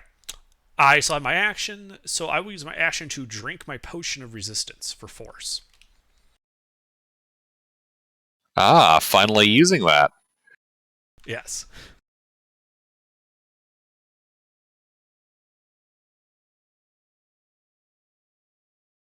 That's all she wrote. All right.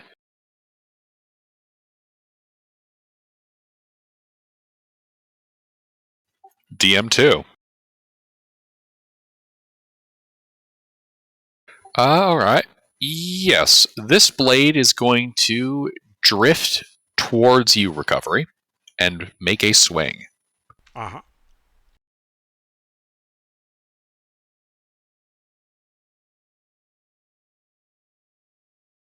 I will reaction shield and it will miss. Indeed.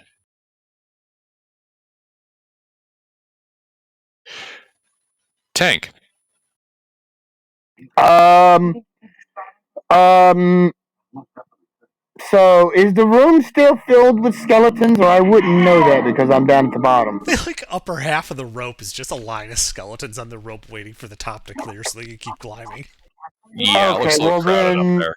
Okay, well then, Tank is a gnome, so then he's a physical character, and with all them skeletons, he don't want to be stepped on, so he's just gonna wave and light his cigar and go, damn, that's a hell of a thing. And that's all he's gonna do. Because, yeah,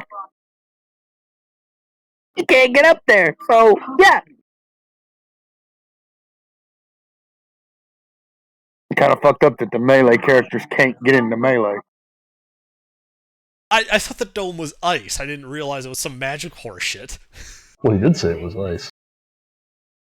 Right. But there's some other stuff going on. Indeed. It of course is going to look like the dome's made of ice. A wall of force is invisible. Wizards, man. They're dicks. All right, so what are you going to do, Tank? You just going to sit at the bottom? Yeah, I'm gonna just smoke my cigar and go. I'm gonna offer one to Tuna and be like, "Hey, fish, want a stogie?" Fucking That's shit. all I can do. That's all I can do. I can't find a rope because the skeletons in the way, so I'm done. You shouldn't use a lighter. You want to use a match. Preserves the flavor. Okay. All right, yeah. Oh boy. So a blade is going to pass into the dome. This will provoke the held action of Dragoon, as well as the held actions of recoveries for skeletons.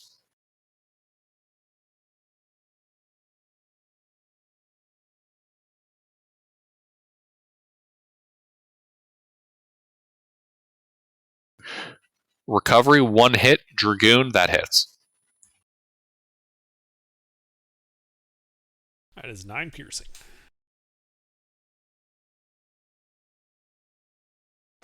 8 lightning. All right.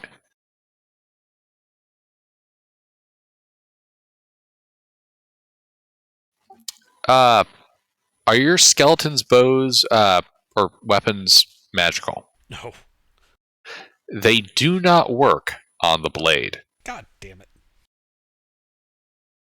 And it is going to make an attack against the owl. That is so messed up. Does a 14 hit the owl?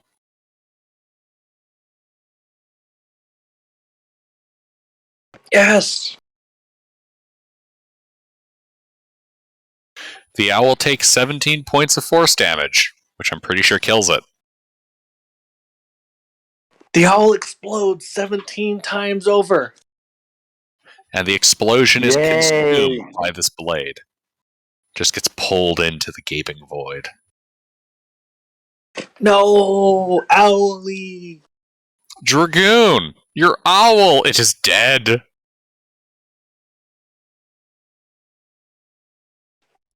With tears streaming down my face, I keep climbing. Alright. You climb up about 20 feet before your face is full of skeleton pelvis. I start climbing the skeletons. I will have revenge. Okay. Give me an acrobatics check?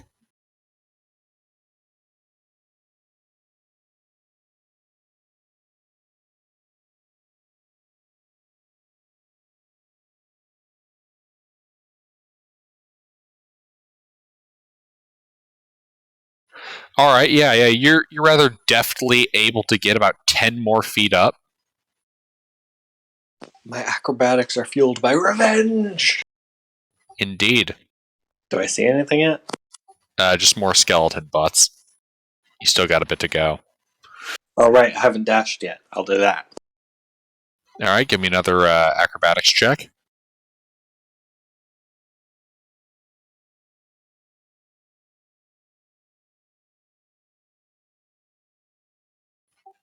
Alright.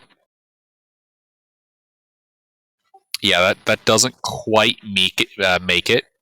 You're only able to make it up another 10 feet. The issue here being trying to, not plummet or get stuck or knock the skeletons off. And I still can't see anything. Not really, no. You got about 10 feet of rope left to go. I mean, actually, wait, no. No, angle-wise, that would... yeah, you can just make out a bit of the blade.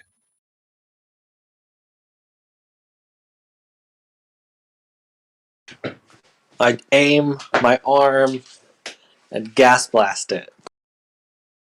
Alright, make an attack roll. It does have cover. That hits the blade.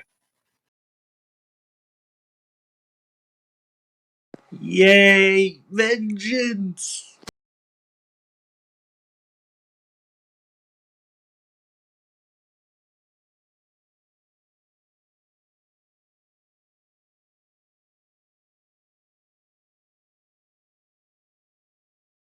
Spicy. Yeah, that hits. And he's then pushed 5 feet away. Indeed, it gets pushed out of melee range with the other skeletons.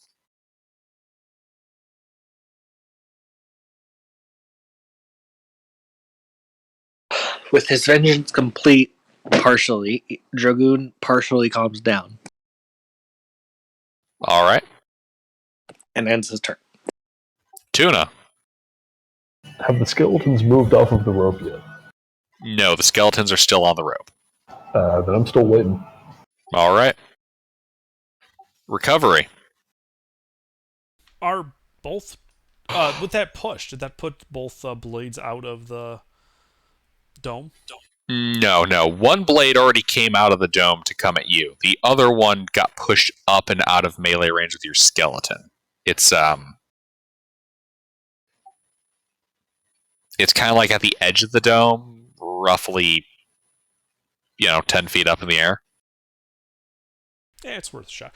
Can I get a line from this, from me to the one that's fighting me to the one that's near the edge of the dome that might be clipping through it a little? No. There is an interesting thing about that, because as your turn has started, this blade is going to make a preemptive strike against you. with its reaction. I see.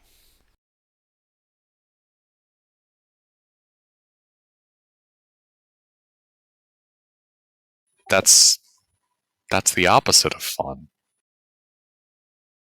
It misses. It misses by Your a mile. spells are weak, and you should feel bad. I do feel bad. Can I get that line? Can you repeat the line? From me. So I'm emitting the line through the guy that's just swung at me, hitting as close as I can get the guy just inside the dome. Because I assume it's like floating around. It's like clipping through the dome partially. A line exists, but the blade is not clipping through the dome. It's just up near the top edge. Ah, okay. All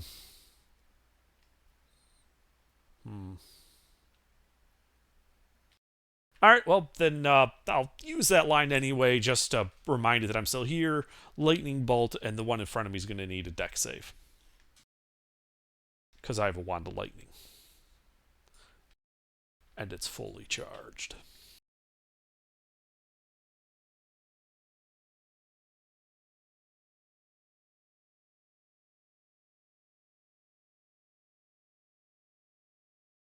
Well, yeah, I'll be half damaged. Oh, that grinds my gears. So it takes 16 lightning damage. All right, yeah. That blast of lightning comes out of your wand, and you see the blade kind of shift a bit, catching some of the lightning, which just seems to be absorbed into the inky blackness. Yeah, fuck you. That's just me flavoring it, passing the save. Yeah. It's not like absorbing damage to hit you with later. That'd be neat. Anyway, but yeah, and then like, the other hand is just, middle finger extended towards just like, yeah, and fuck you. All right. Anything else for recovery? Yes. I ordered those 4 skeletons in the dome to tackle and grapple the blade in the dome. They're going to hold it down while Dragoon kills it.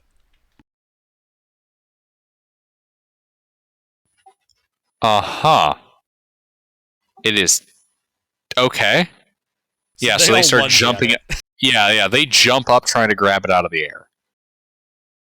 Okay. Do I have to make their athletics checks? Yeah, sure.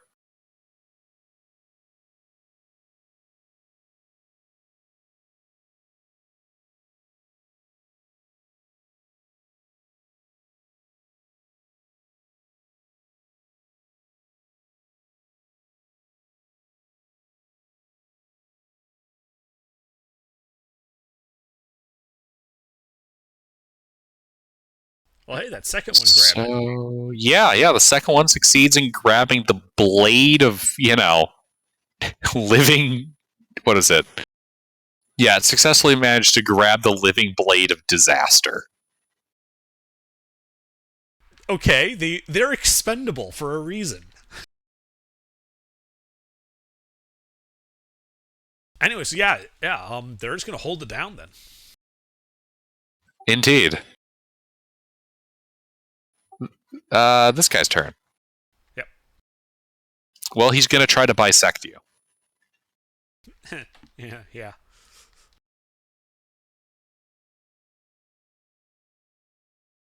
I don't even have to shield against that. I swear to God, this is gonna crit hit you, and we'll see who's laughing then. I'll still be laughing. Yeah, that's fair. Tank. Well, I mean, has any of the skeletons moved out of the way? No. They've moved up slightly. I mean, I still can't do nothing, so I'm gonna be like, Fish, what do you think we're gonna do here? They look like they got this covered. Wait for our skeleton ringleader to get his skeletons out of the way so we can go up there and do something. There's a whole bunch of rope you guys are able to climb on. You know that, right? Yeah, but there's skeletons in the way.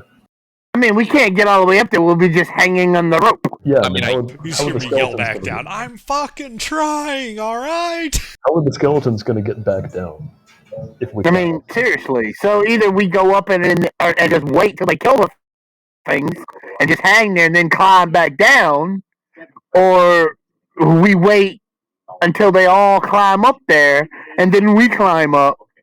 You No, know, we got to after wait they've until the all been skeletons killed. climb down out of there so So that we can go up there. They got to make room for us. right, I mean, yeah, we're useless okay. we're useless where we are. Just We keep can't doing do that. anything. I mean, I'm letting you know you can climb over people on a rope. Yeah, just like Well, you can drive into the opposite lane to get through the intersection All faster. right. but it doesn't accomplish anything. Yeah. Excuse All me, right. Once we that's what get I up did there, when I there's dealt still damage. skeletons covering every spot of that floor once we get Well, up there. DM1. So, DM1 is going to it's gonna spin around like some kind of mall ninja wielding a sword, and it's gonna try to kill that one that's holding onto it.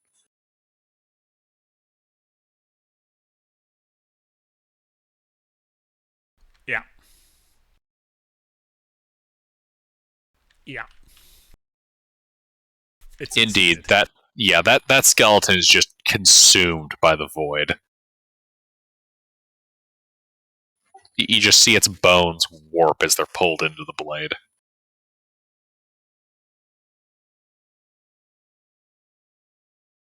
All right, Dragoon. I attempt to move closer. All right, yeah. You climb. You go to climb up 10 more feet. Give me an acrobatics check.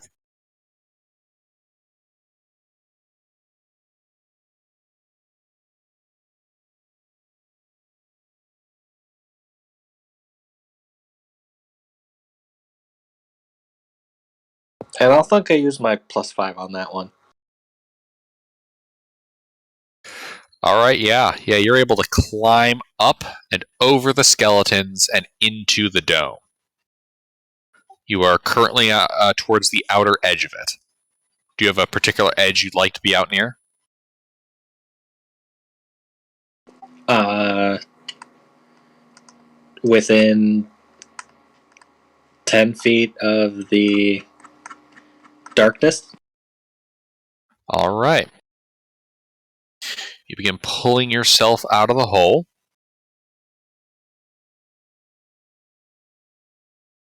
Okay, so you see the map, right? Yeah. All right. You see those 4 squares that compose the hole? Yeah. It is in the bottom right. You're technically right in the center. Do you want to go north, south, east, or west to like which one of those outer edge squares? If he's in the bottom right, I'll go left. To the bottom left? Or do you mean you're going like straight to the left? Would bottom left put me like 5 feet or 10 feet away? So if you come out of the center and go to the far left square equal to it, it'll put 5 feet between you and it. If you go from that hole and go south, you'll be within 5 feet of it at a diagonal. It'll be up to the right. So no matter where I am in the dome, it's 5 feet. Well, the maximum distance you can get from it is 5 feet. Like a 5 feet square between you and it.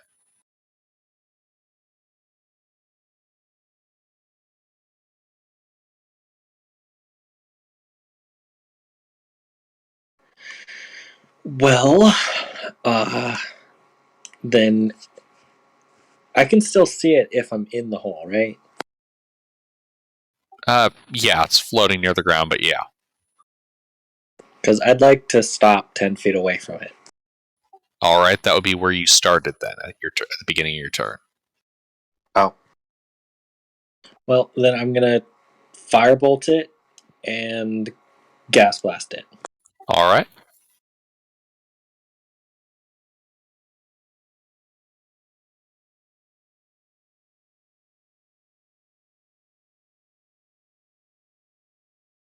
One hit, firebolt.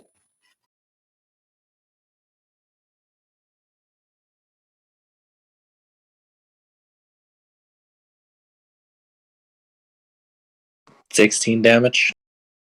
All right.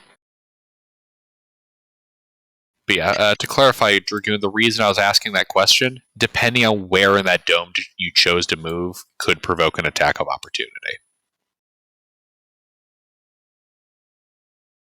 Well, now that I've attacked, I will get within the dome, and I will get in this sword's non-existent face, and I will yell at it.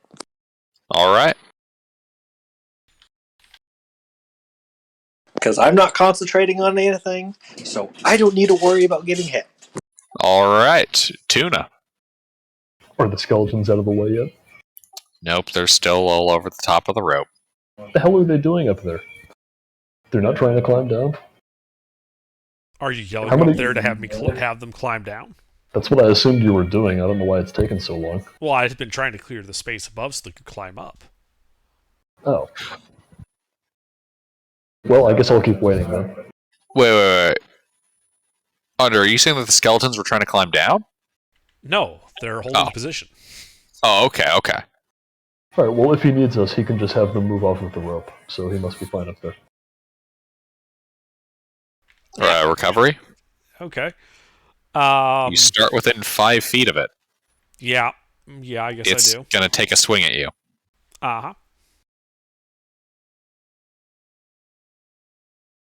Well, that hits, and there's nothing I can do about it.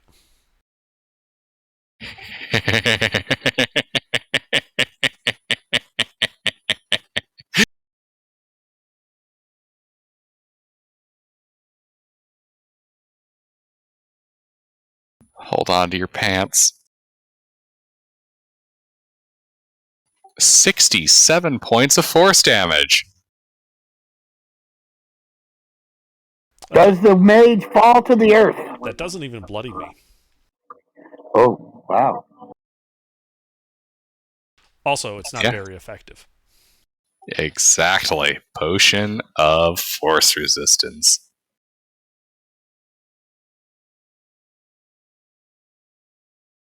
All right, you may continue. Okay.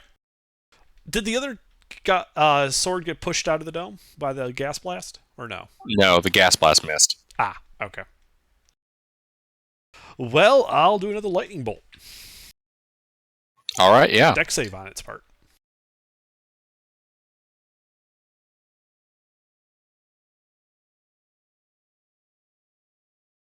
Indeed. In front of this door with a green crystal at its apex, you fire off a lightning bolt. Mm-hmm. So it takes half, so 17 lightning. All right. Big Carthoom, I guess.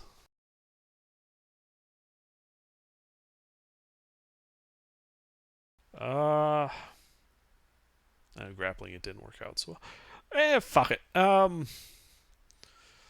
uh,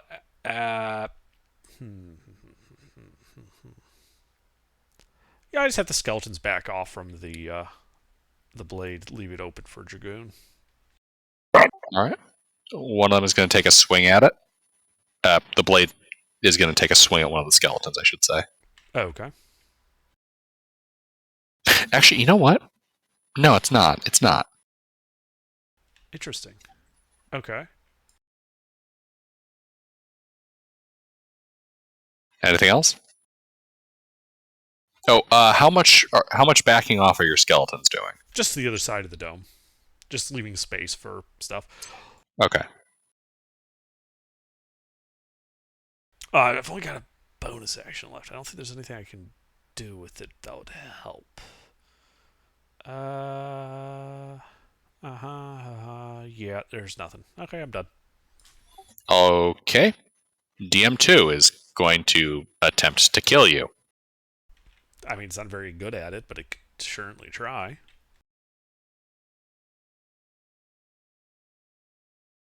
Indeed. I pat it on the metaphorical head, saying, "You'll get it next time, Slugger." In the most condescending tone Recovery can manage. All right, Tank. Well, The skeletons have not moved.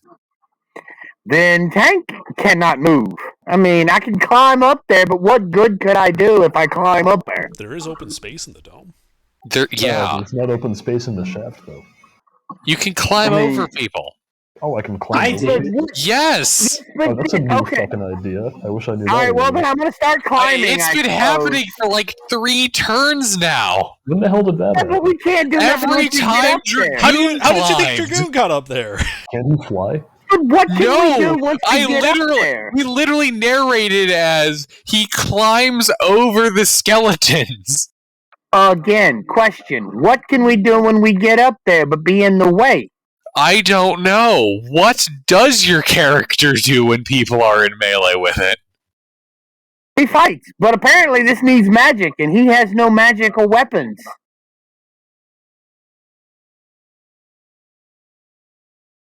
Indeed. I What mean, you could do your can you do? namesake. I mean, I guess I could start climbing, so he's gonna start climbing. Fuck it. I mean, can't do anything, but he's gonna climb up there anyway. Is he dashing up the rope? Sure, why not?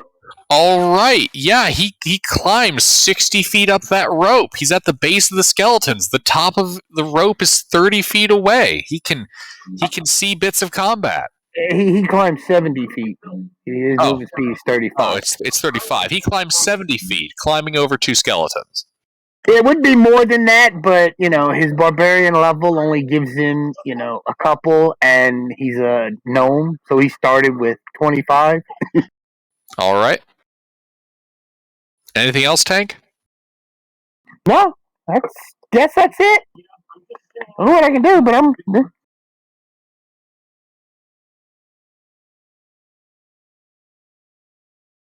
All right, the second blade's turn. It's going to take a swing at Dragoon.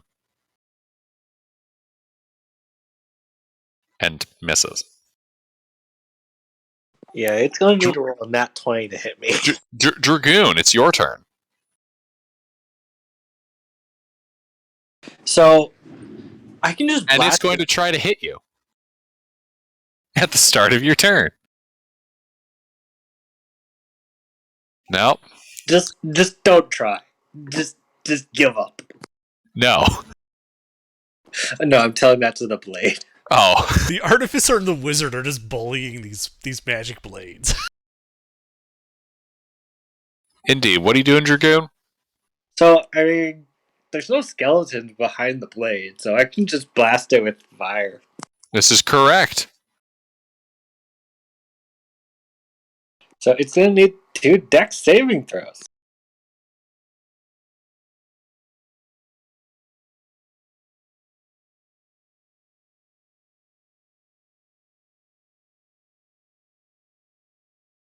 And it passed both. Indeed. Your gouts of flame erupt at this thing, and you just see parts of the inferno being consumed by the black void.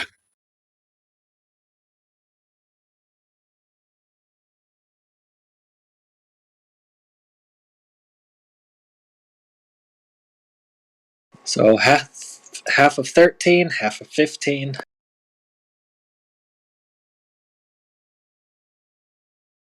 All right. Anything else? No. Tuna, your turn. Alright. I think I'm gonna start climbing the rope. Indeed, you start climbing. How Oh. high are you going to climb? I'll climb whatever 60 feet gets me. All right, you climb 60 feet. So I can just climb over the skeletons. Well, you haven't reached the skeletons yet. Oh, okay. That's You're like right at the base of them. Recovery. Oh, out of the way, bonehead. Hey, recovery. Mm-hmm. He stabs at you! Shock. Holy shit, he actually hit me. That's right, fool. For big points of force damage as he stabs into you. Okay, I am very, very bloody. Like I have 1 hit point.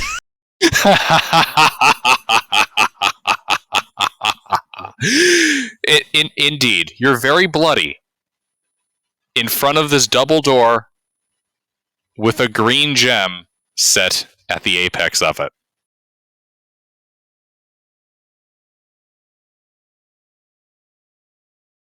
Okay, you keep mentioning this gem. Fuck it. I raise up the wand and blast the gem. Okay.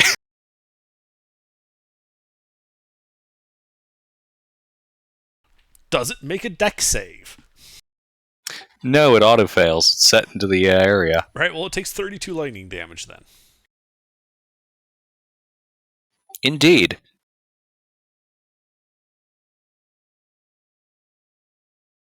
Yeah. The bolt of lightning hits the crystal, and it explodes, sending, crystal shards all over. And all of you in the dome, or in the shaft, bits of frost and ice begin to fall on your heads. The dome is gone. Oh, fuck yeah. Skeleton SWAT team starts coming up the hole. Indeed, they begin pouring out of the hole. Let's see, I have a total of Are all 14 of them able to get up? Yes, they are all able to climb out of the hole. Okay, 7 of them go and try to hold down the one blade. The other 7 come over to my blade and try to hold this one down. All right, indeed, they all charge forward. The skeleton wave surges from the hole.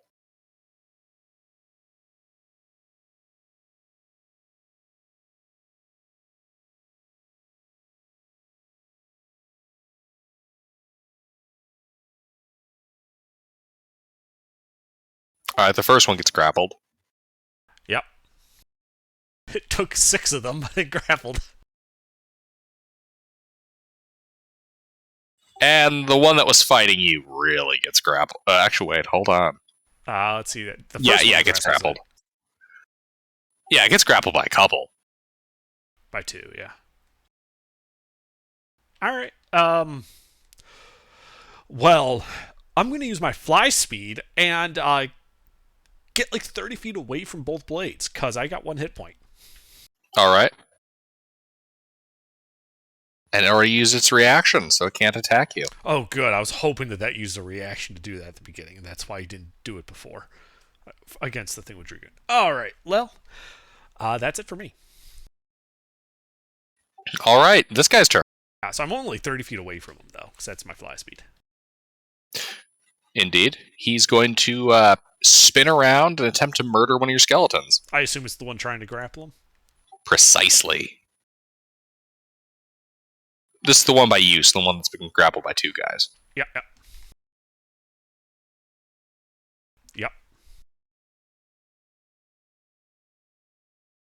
Well, -1 skeleton. Indeed.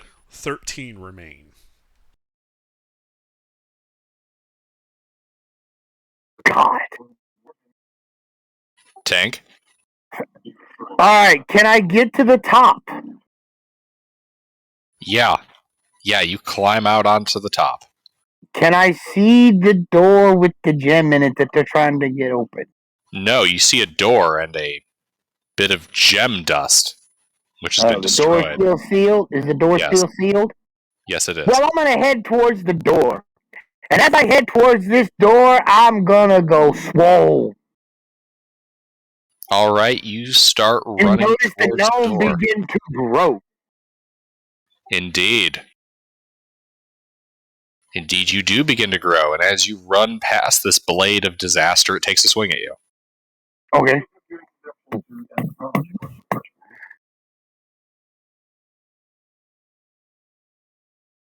Fail. Indeed, the And I'm blade gonna misses. smash this door open.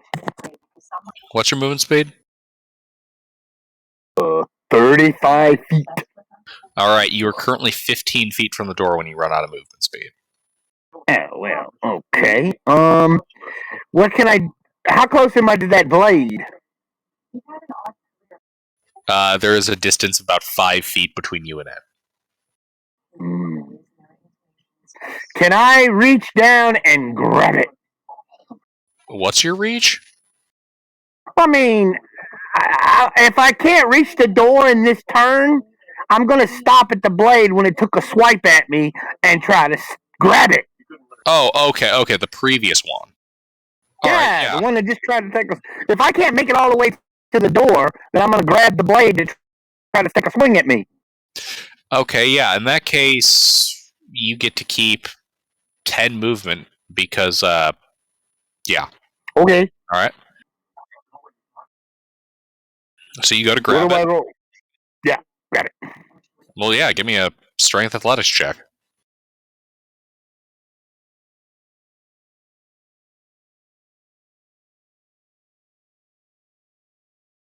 You gonna roll your My strength bonus is athletics better check? than that. My bonus is better than that. It is. Yeah, I have advantage as well. This is true. He is raging.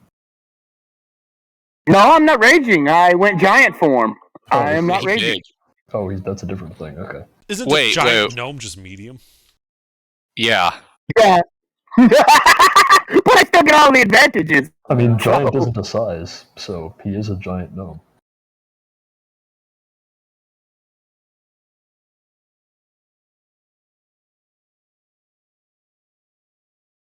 All right. So you grapple it.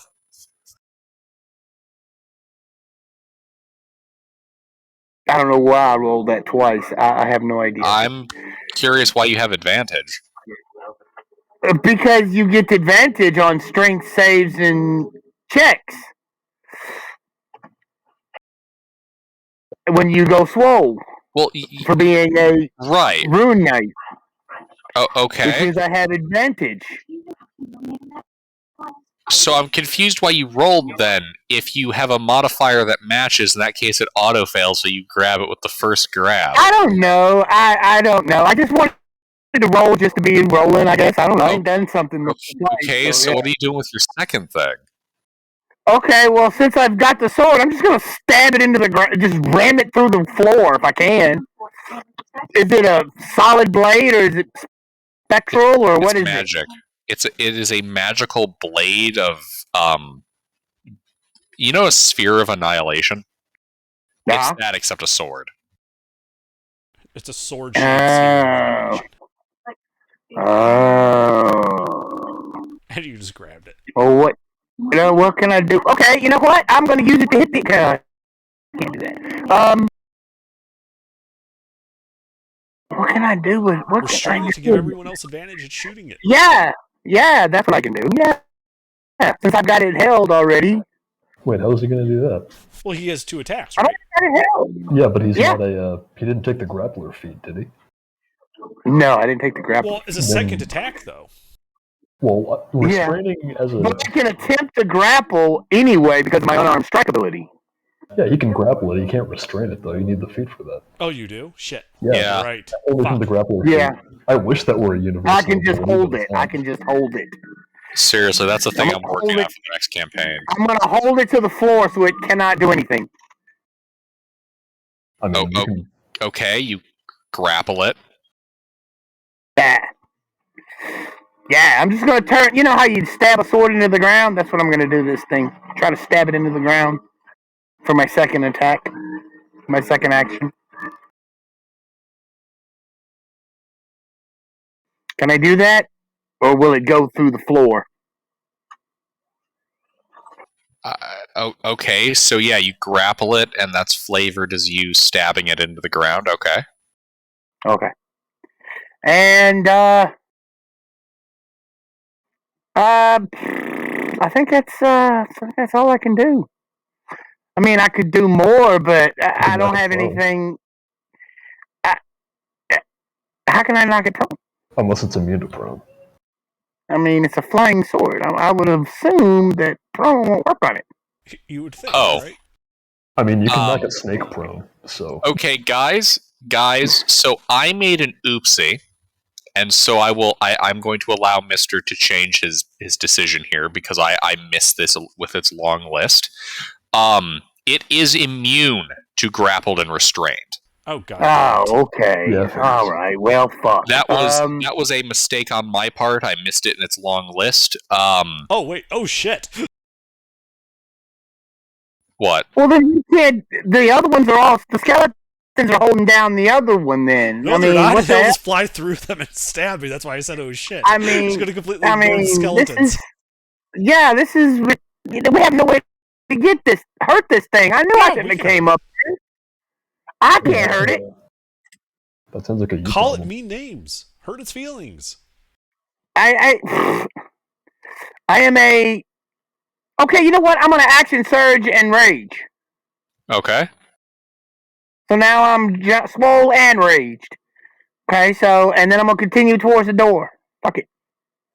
All right. So you run past it instead and go towards the door. Right. You are 15 Actually, feet I'm from the gonna door. no. This is what I'm gonna do. I am going to bonus action get swole. I am going to use my first action to dash, so it gives me 70 feet, so I can get to the door. Then I'm going to action surge and smash the door down. Okay. Give me Can a I do strength that? athletics check. You have advantage. Yes, I have advantage.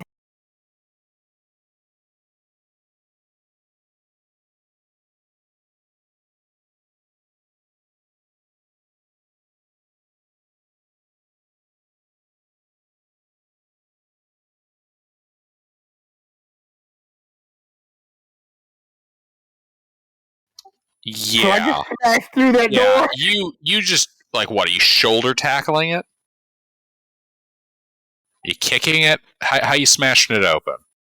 I'm just gonna walk through it. I mean, not even gonna stop. Just keep Yeah. running and just Yeah, charge right through it. Yeah, you just run at it, face plant into the door, and the door gives way. Both them bursting open, slamming against the walls. Are you just charging past the doors now that you've smashed them open? Lucy, I'm home.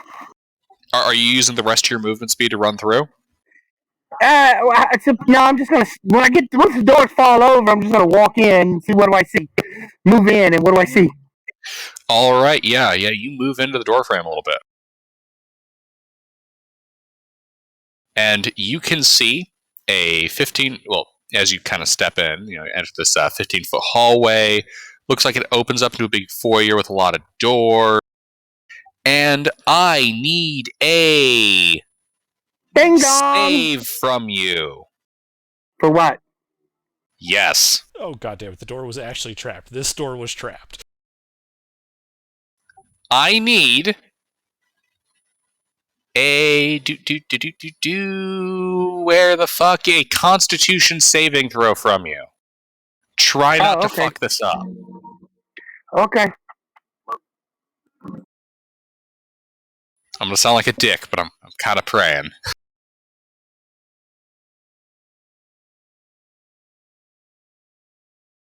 That's the only All save I right. don't have advantage on. Yeah, you feel magic grip your very muscles and bones for a moment as you feel like you're slowing and growing stiff. But you manage to shake it off. Constitution is the only save I don't have advantage on. I have advantage on int, wisdom, charisma, dex, and strength. Indeed. Well then. Okay, I am done. All right. That's taken care of then. DM1, who is apparently not grappled, is going to try to murder a certain dragoon.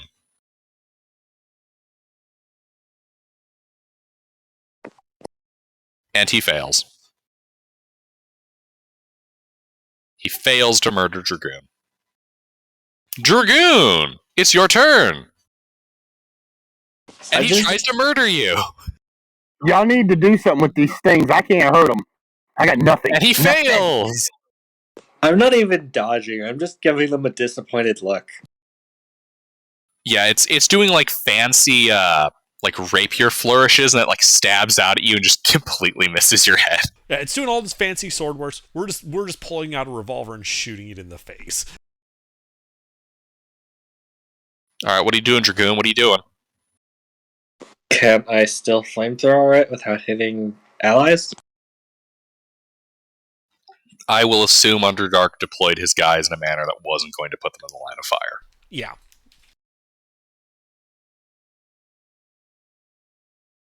Two dex saves, then.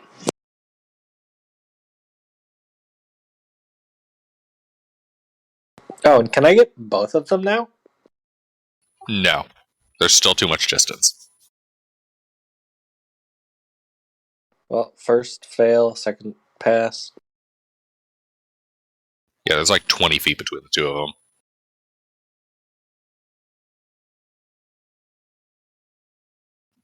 Alright, the first blade, the one that you're fighting, is bloodied. Or, I should say it's flickering.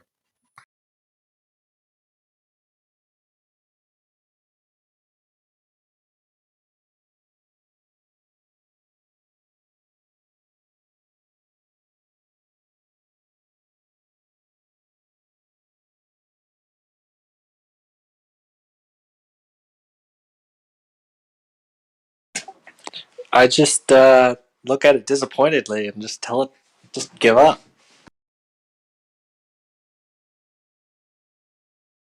Alright. Tuna. Alright, I'm going to keep climbing the rope Alright, you keep climbing the rope. for another 60 feet. Are you sure? 30 would get you to the top of the rope. Oh, in that case, I only climb for 30. Indeed, you climb for 30 feet and reach the top of the rope. Okay, and refresh my memory. What do I see up here? You see some ice on the ground. All of the skeletons. You and Dragoon surround, kind of ganging up on a living arcane sword that looks like it's consuming the space that it occupies. On the opposite side of the room, you see a pair of doors that have been knocked open, a shattered green crystal on the ground. You see in that doorway, and you see Recovery like 30 feet above you and like 15 feet to the south. Alright, let's give those skeletons some help. And then I start glowing, and all of the skeletons start feeling really good about themselves. Did you just fucking cast Crusader's Mantle on them? Bitch, I might have. I didn't cast it on them, though. I cast it on myself.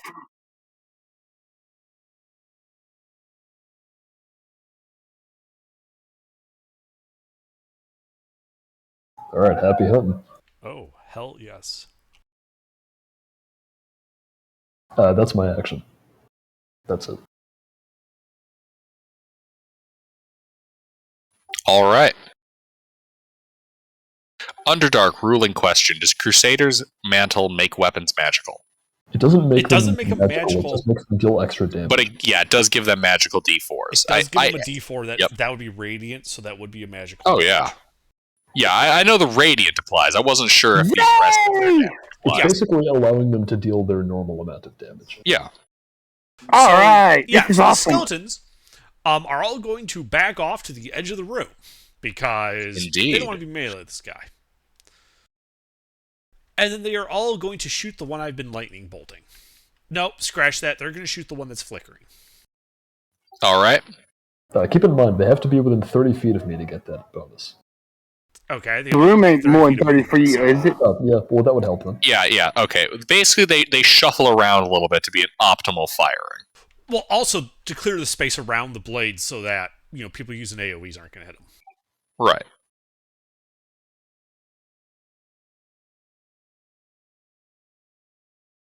Eight hits.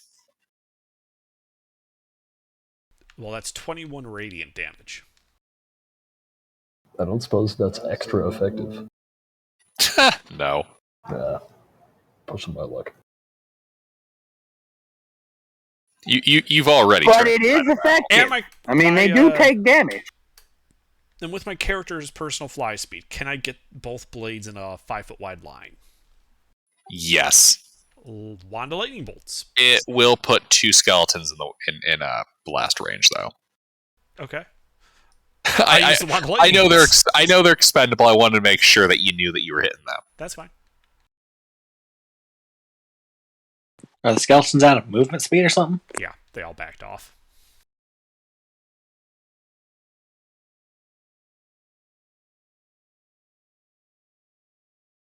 They both failed.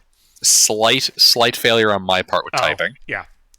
Well, if you want to call it the first one, it failed.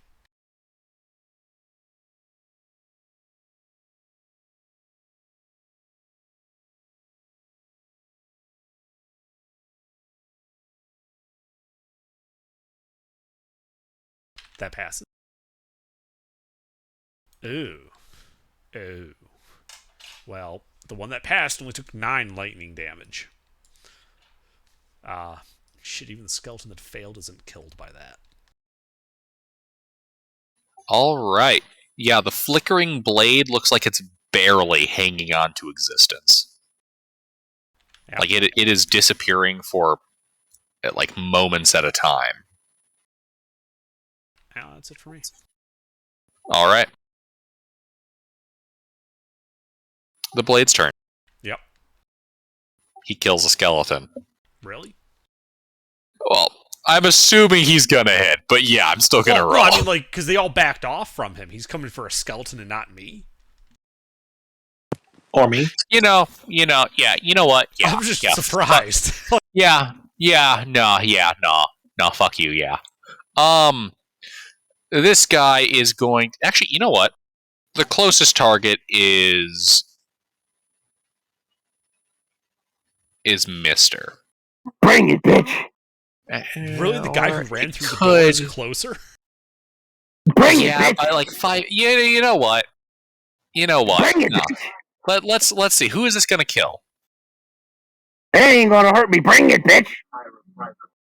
Alright, the dice command that Tuna shall be the one to face its voidish wrath. I knew it was gonna be me. Why would they go after Tuna? I'm challenging it. Making the skeletons flow. Actually, it's because the D4 said. And it rolled a 4, and he's the 4th player. Yeah, whatever. Is that 20 your attack roll? Yeah, that's 20 is my attack roll. Alright, that is. 21 points of force damage. Alright. Also, this is a melee spell attack. I don't think that matters, because it's not a... That's only when it's someone else. What? Oh, it's a spell. Okay, never mind. Yeah, I see. It's a melee spell attack against you. I'm pretty sure your aura applies here. Yeah, no, I was thinking of one of my many other things that reduce damage. It's like, but it's force damage. I can't. One of your many ways of improving your companion's survivability.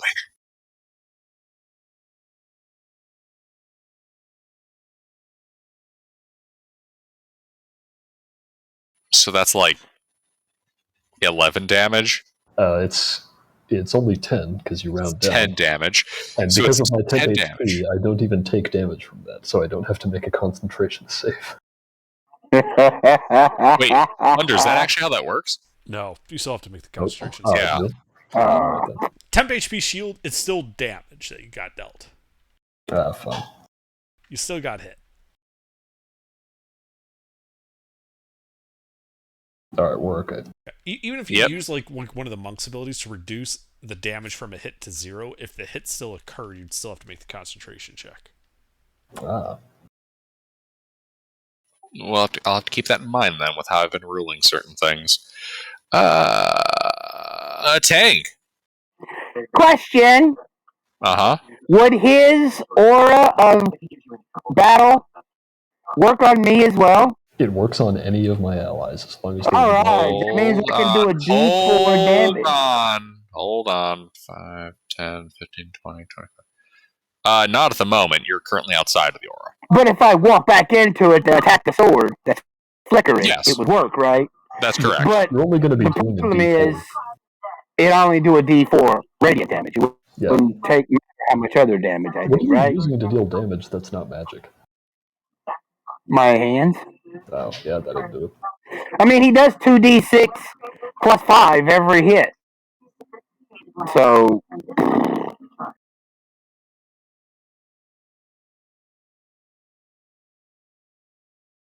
I'm going to hit him, I suppose. Yeah, I'm going to hit him, I suppose.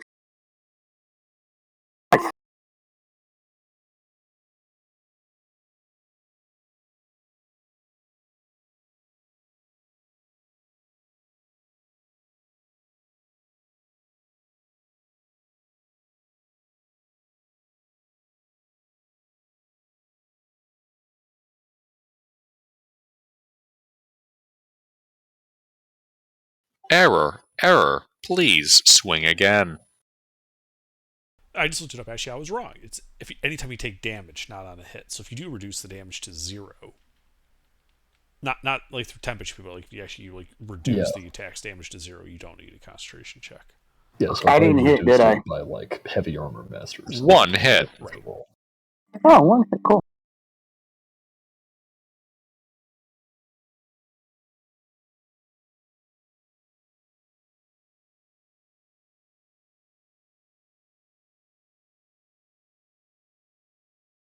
I hit him with 3 points of radiant damage when I smash my glowing hand down on him. And the blade flickers out of existence. The space it occupies stops being warped. The gravitational lensing disappears.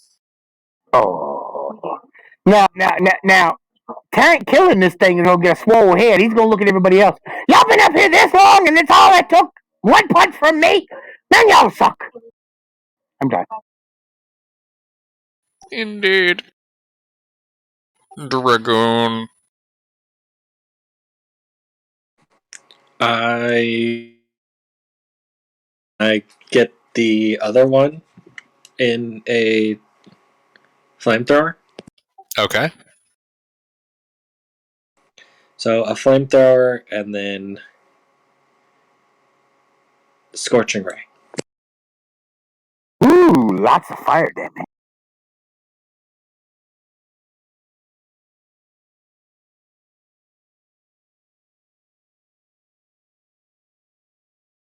That passed.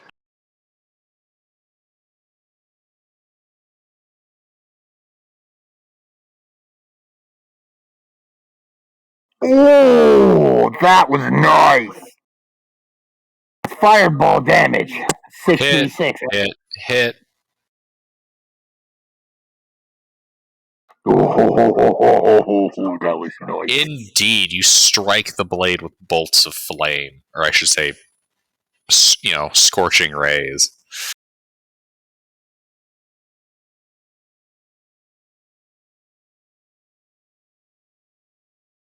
Anything else? I'll walk up to it and be like, "Hey, your friend couldn't hit me, and I bet you can't either." Okay.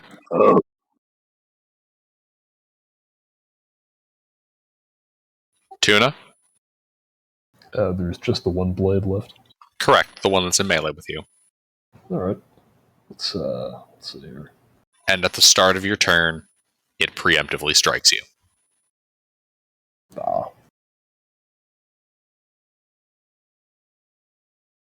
No. Missing horribly.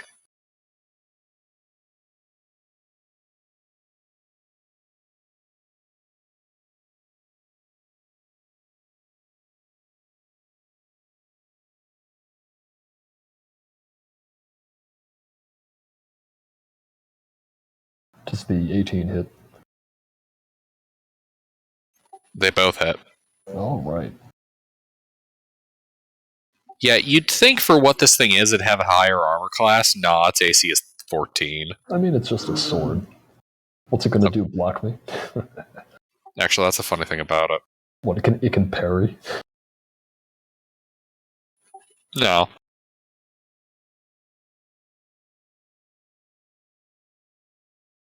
How funny would that be, though? It's like, oh no, you didn't hit the sword that parried you. It's like, Alright, well, there's your damage.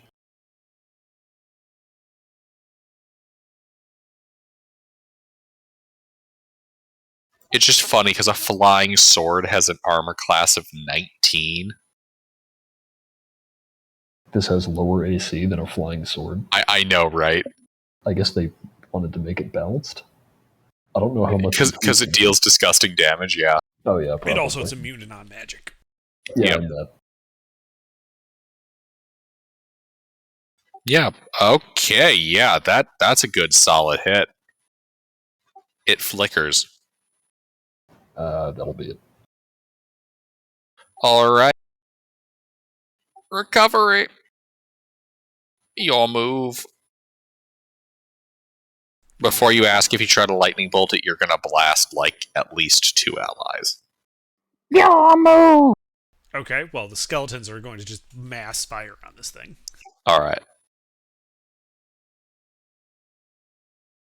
I thought we'd lead with the lightning bolt statement. That way Fair enough. you have more time to think. So, sorry, what was its AC? 13?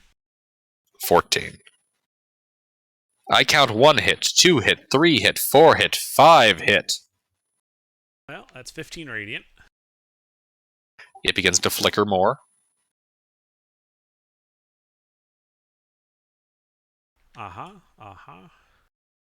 And I'm going to shoot a fire bolt at it.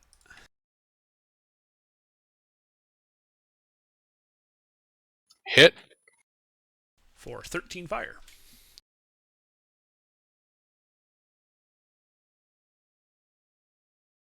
Has the big skeleton arrived yet? He's cramming his way up the hole. As in, yes. That's what he said. As in, like, his hand is currently, like, reaching out, kind of grabbing the edge. Got it. Okay. Wow. End of turn. DM2 is going to attempt to castrate Tank.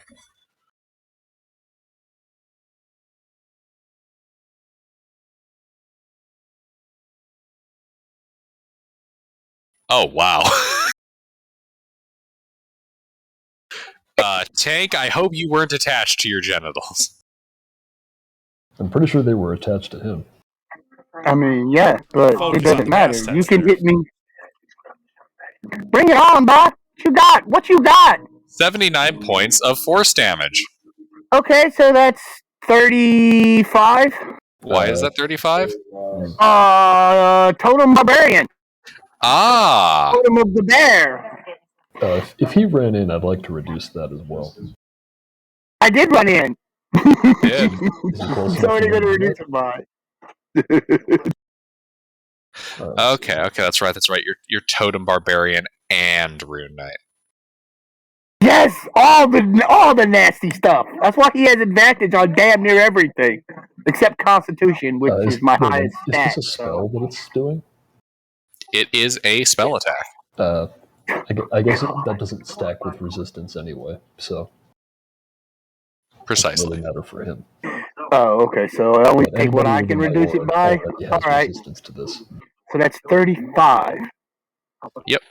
Right. Unless actually, Yeah. here, let me check. It doesn't say half the damage instead of resistance. I'm pretty sure it's resistance. Yeah, it's resistance. Oh, that did nothing to me. But All right. I Well, mean, anyway, you can keep take trying. 5 off of that before you have it. For all that's worth. So take half of 74. Which is 37. 37. Oh, okay. No problem. Tank, it's your move. You hit like a bitch. I'm going to hit him again. And at the start of your turn, it preemptively attacks you. Okay.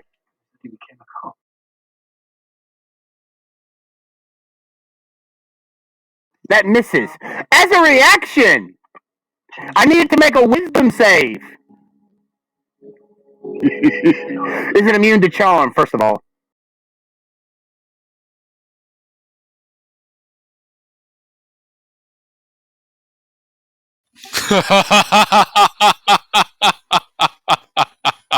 Is it immune to charm?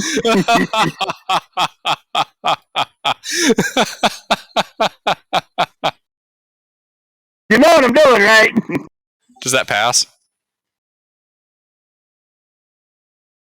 That ties the score, so yeah, that passes. So I it doesn't don't get believe charmed. you put it into a dreamy stupor.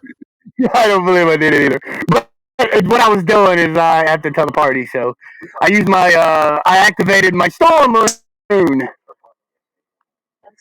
The stone rune invokes the power of the stone giants. I can do God. all kinds of little things, man. I can do all kinds of things. Yeah, seriously, there's some neat features in there. I particularly like the stone giant rune. Yeah, that's what gives me my dark vision and everything. All right. What you doing? Is it my is it my turn? Oh, I'm hitting Yeah. him, of course.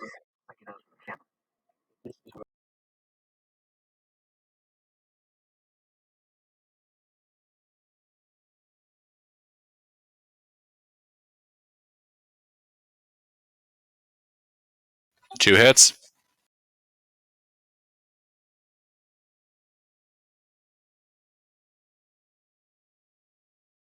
It begins to flicker more. I know.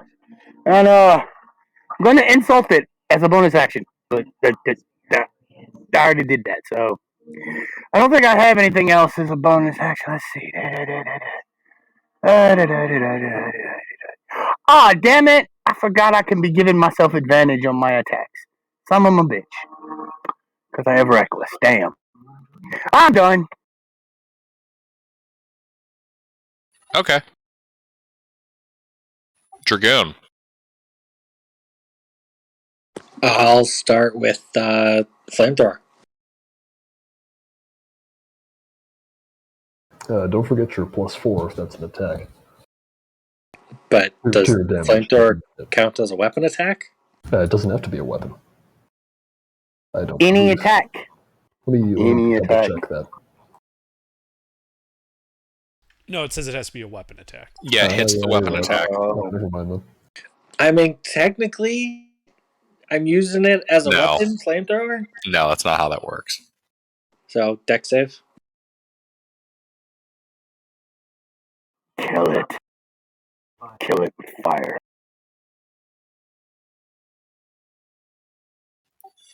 Remember, because you're not hitting it with an attack, you're making it make a save. Oh, it's not even I think an I attack. failed. Oh, then definitely not. And he gets 14 points of fire damage. Is that enough to kill him? Indeed. It is barely holding on. So, it looks like light flame could Blast it kill with a him. spell. I'm sorry, I didn't catch that. It looks like a light flame could kill him. No, I just said he's barely holding on. Well, I'll just back up 5 feet, cast Firebolt. All right. Higher levels, firebolts is deadly anyway. Yeah, I kind of forgot about how high a level he was. That hits. Wow.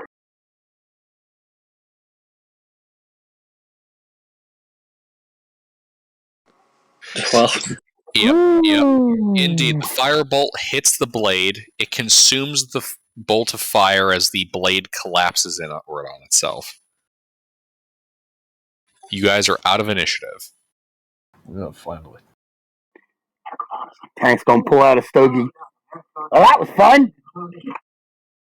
And on that Let's note, see what's the through the door. Dungeon Master is going to go take a piss. I'll be back. Fine. These things were kind of pathetic. I mean, the dome was more of an inconvenience. Yeah. Am I hearing I'd like to be challenged more, Dungeon Master? Increase their to hit, please? Sure. You should probably heal yourself. Yeah, I drink a juice box. My character has advantage on everything except con saves. You also have a +5 when I'm around. Oh my! To what? My Saves. saves? Oh my god! That means my strength save with you around is fucking 12, and then my con save is 13. And even your death saves are +5. Jesus. Whew. This character, he's a gnome, so he gets all the wisdom and charisma saves versus magic. He gets saves on strength while he's in giant's form or rage, and he gets advantage on deck saves in scene effects. Ah, So I don't know about you this guys, but my character character. could use like a nice 1 hour short rest. Yeah, we can short rest it. I can do that. I won't get no abilities back, but oh yeah, I will. I'll get my bonus. I'll get my second win. I mean, my action surge. Oh That's yeah. not going to accomplish anything for me. And plus, I can second wind before we take the rest, and then spend a couple Well, of hit actually, dice. no, it I'll be could. back to rain. I'll be right in rain. Yeah, the big reason why I want to do is I want to spend some hit dice because I'm currently sitting at 18 out of 92. Yeah, I don't have any healing spells. This character's not a healer. Do we even have a healer? If we don't, I'll build one for the next time You this sort of character have dies. me, and we have a bunch of potions. We have a fuckload of potions. Yeah, I think we're okay on healing. Yeah, actually, I just remembered there is one thing that I can do, which is that I can spend my channel to get that 3rd level slot back. So I'll do that.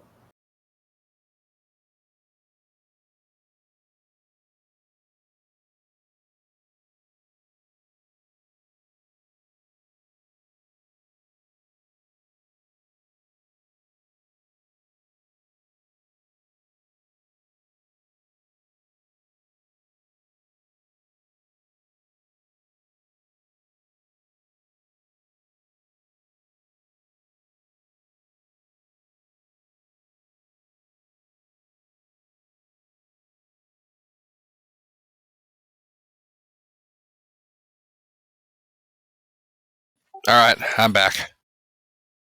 Welcome back. All right.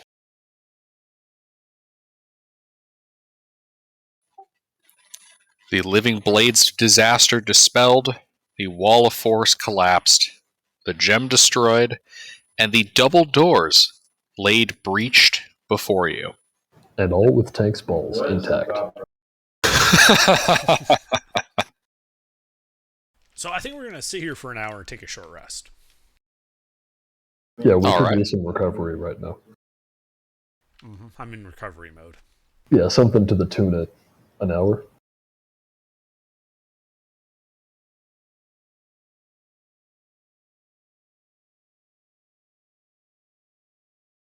Just gotta put some gas back in the tank.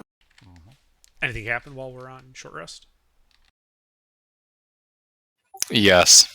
The Dungeon Master winces at those puns.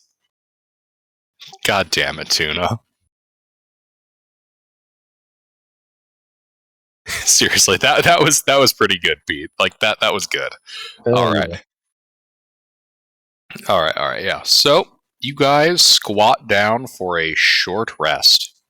It's just what my brain does instead of critical thinking skills. And nothing horrific happens to you during the half hour. Big Skeleton is able to squeeze himself out of the ventilation shaft. Well, the ascension shaft. And, yeah, you guys are here in the room.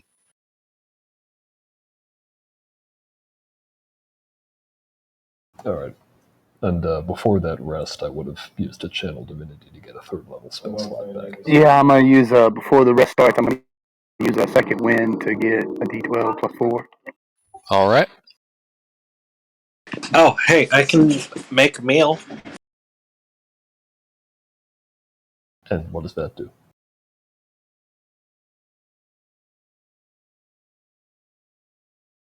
It makes your rations taste less like ass. Cook's tools. It does a thing. I gotta find the thing.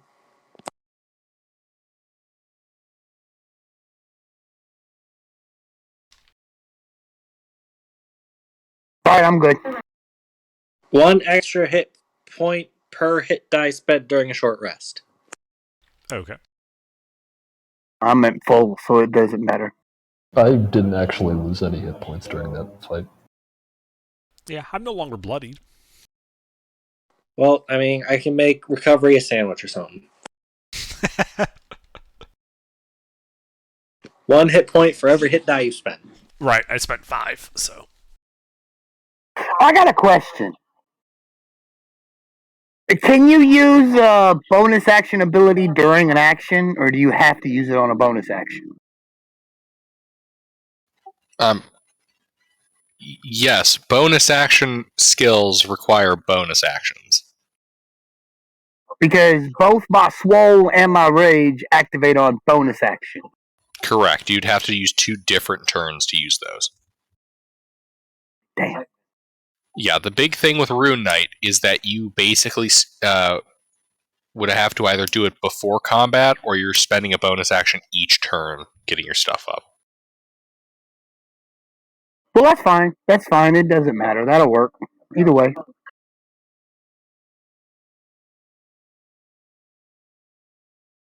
I do an extra D6 if I'm swole. I do a extra +2 if I'm not. If I'm in rage. So either way, it's fine. And I can still. I don't have any spells. Never mind. I say I can still cast spells, but then I remembered I don't have any spells. All right, I think we're going to call it about half an hour early.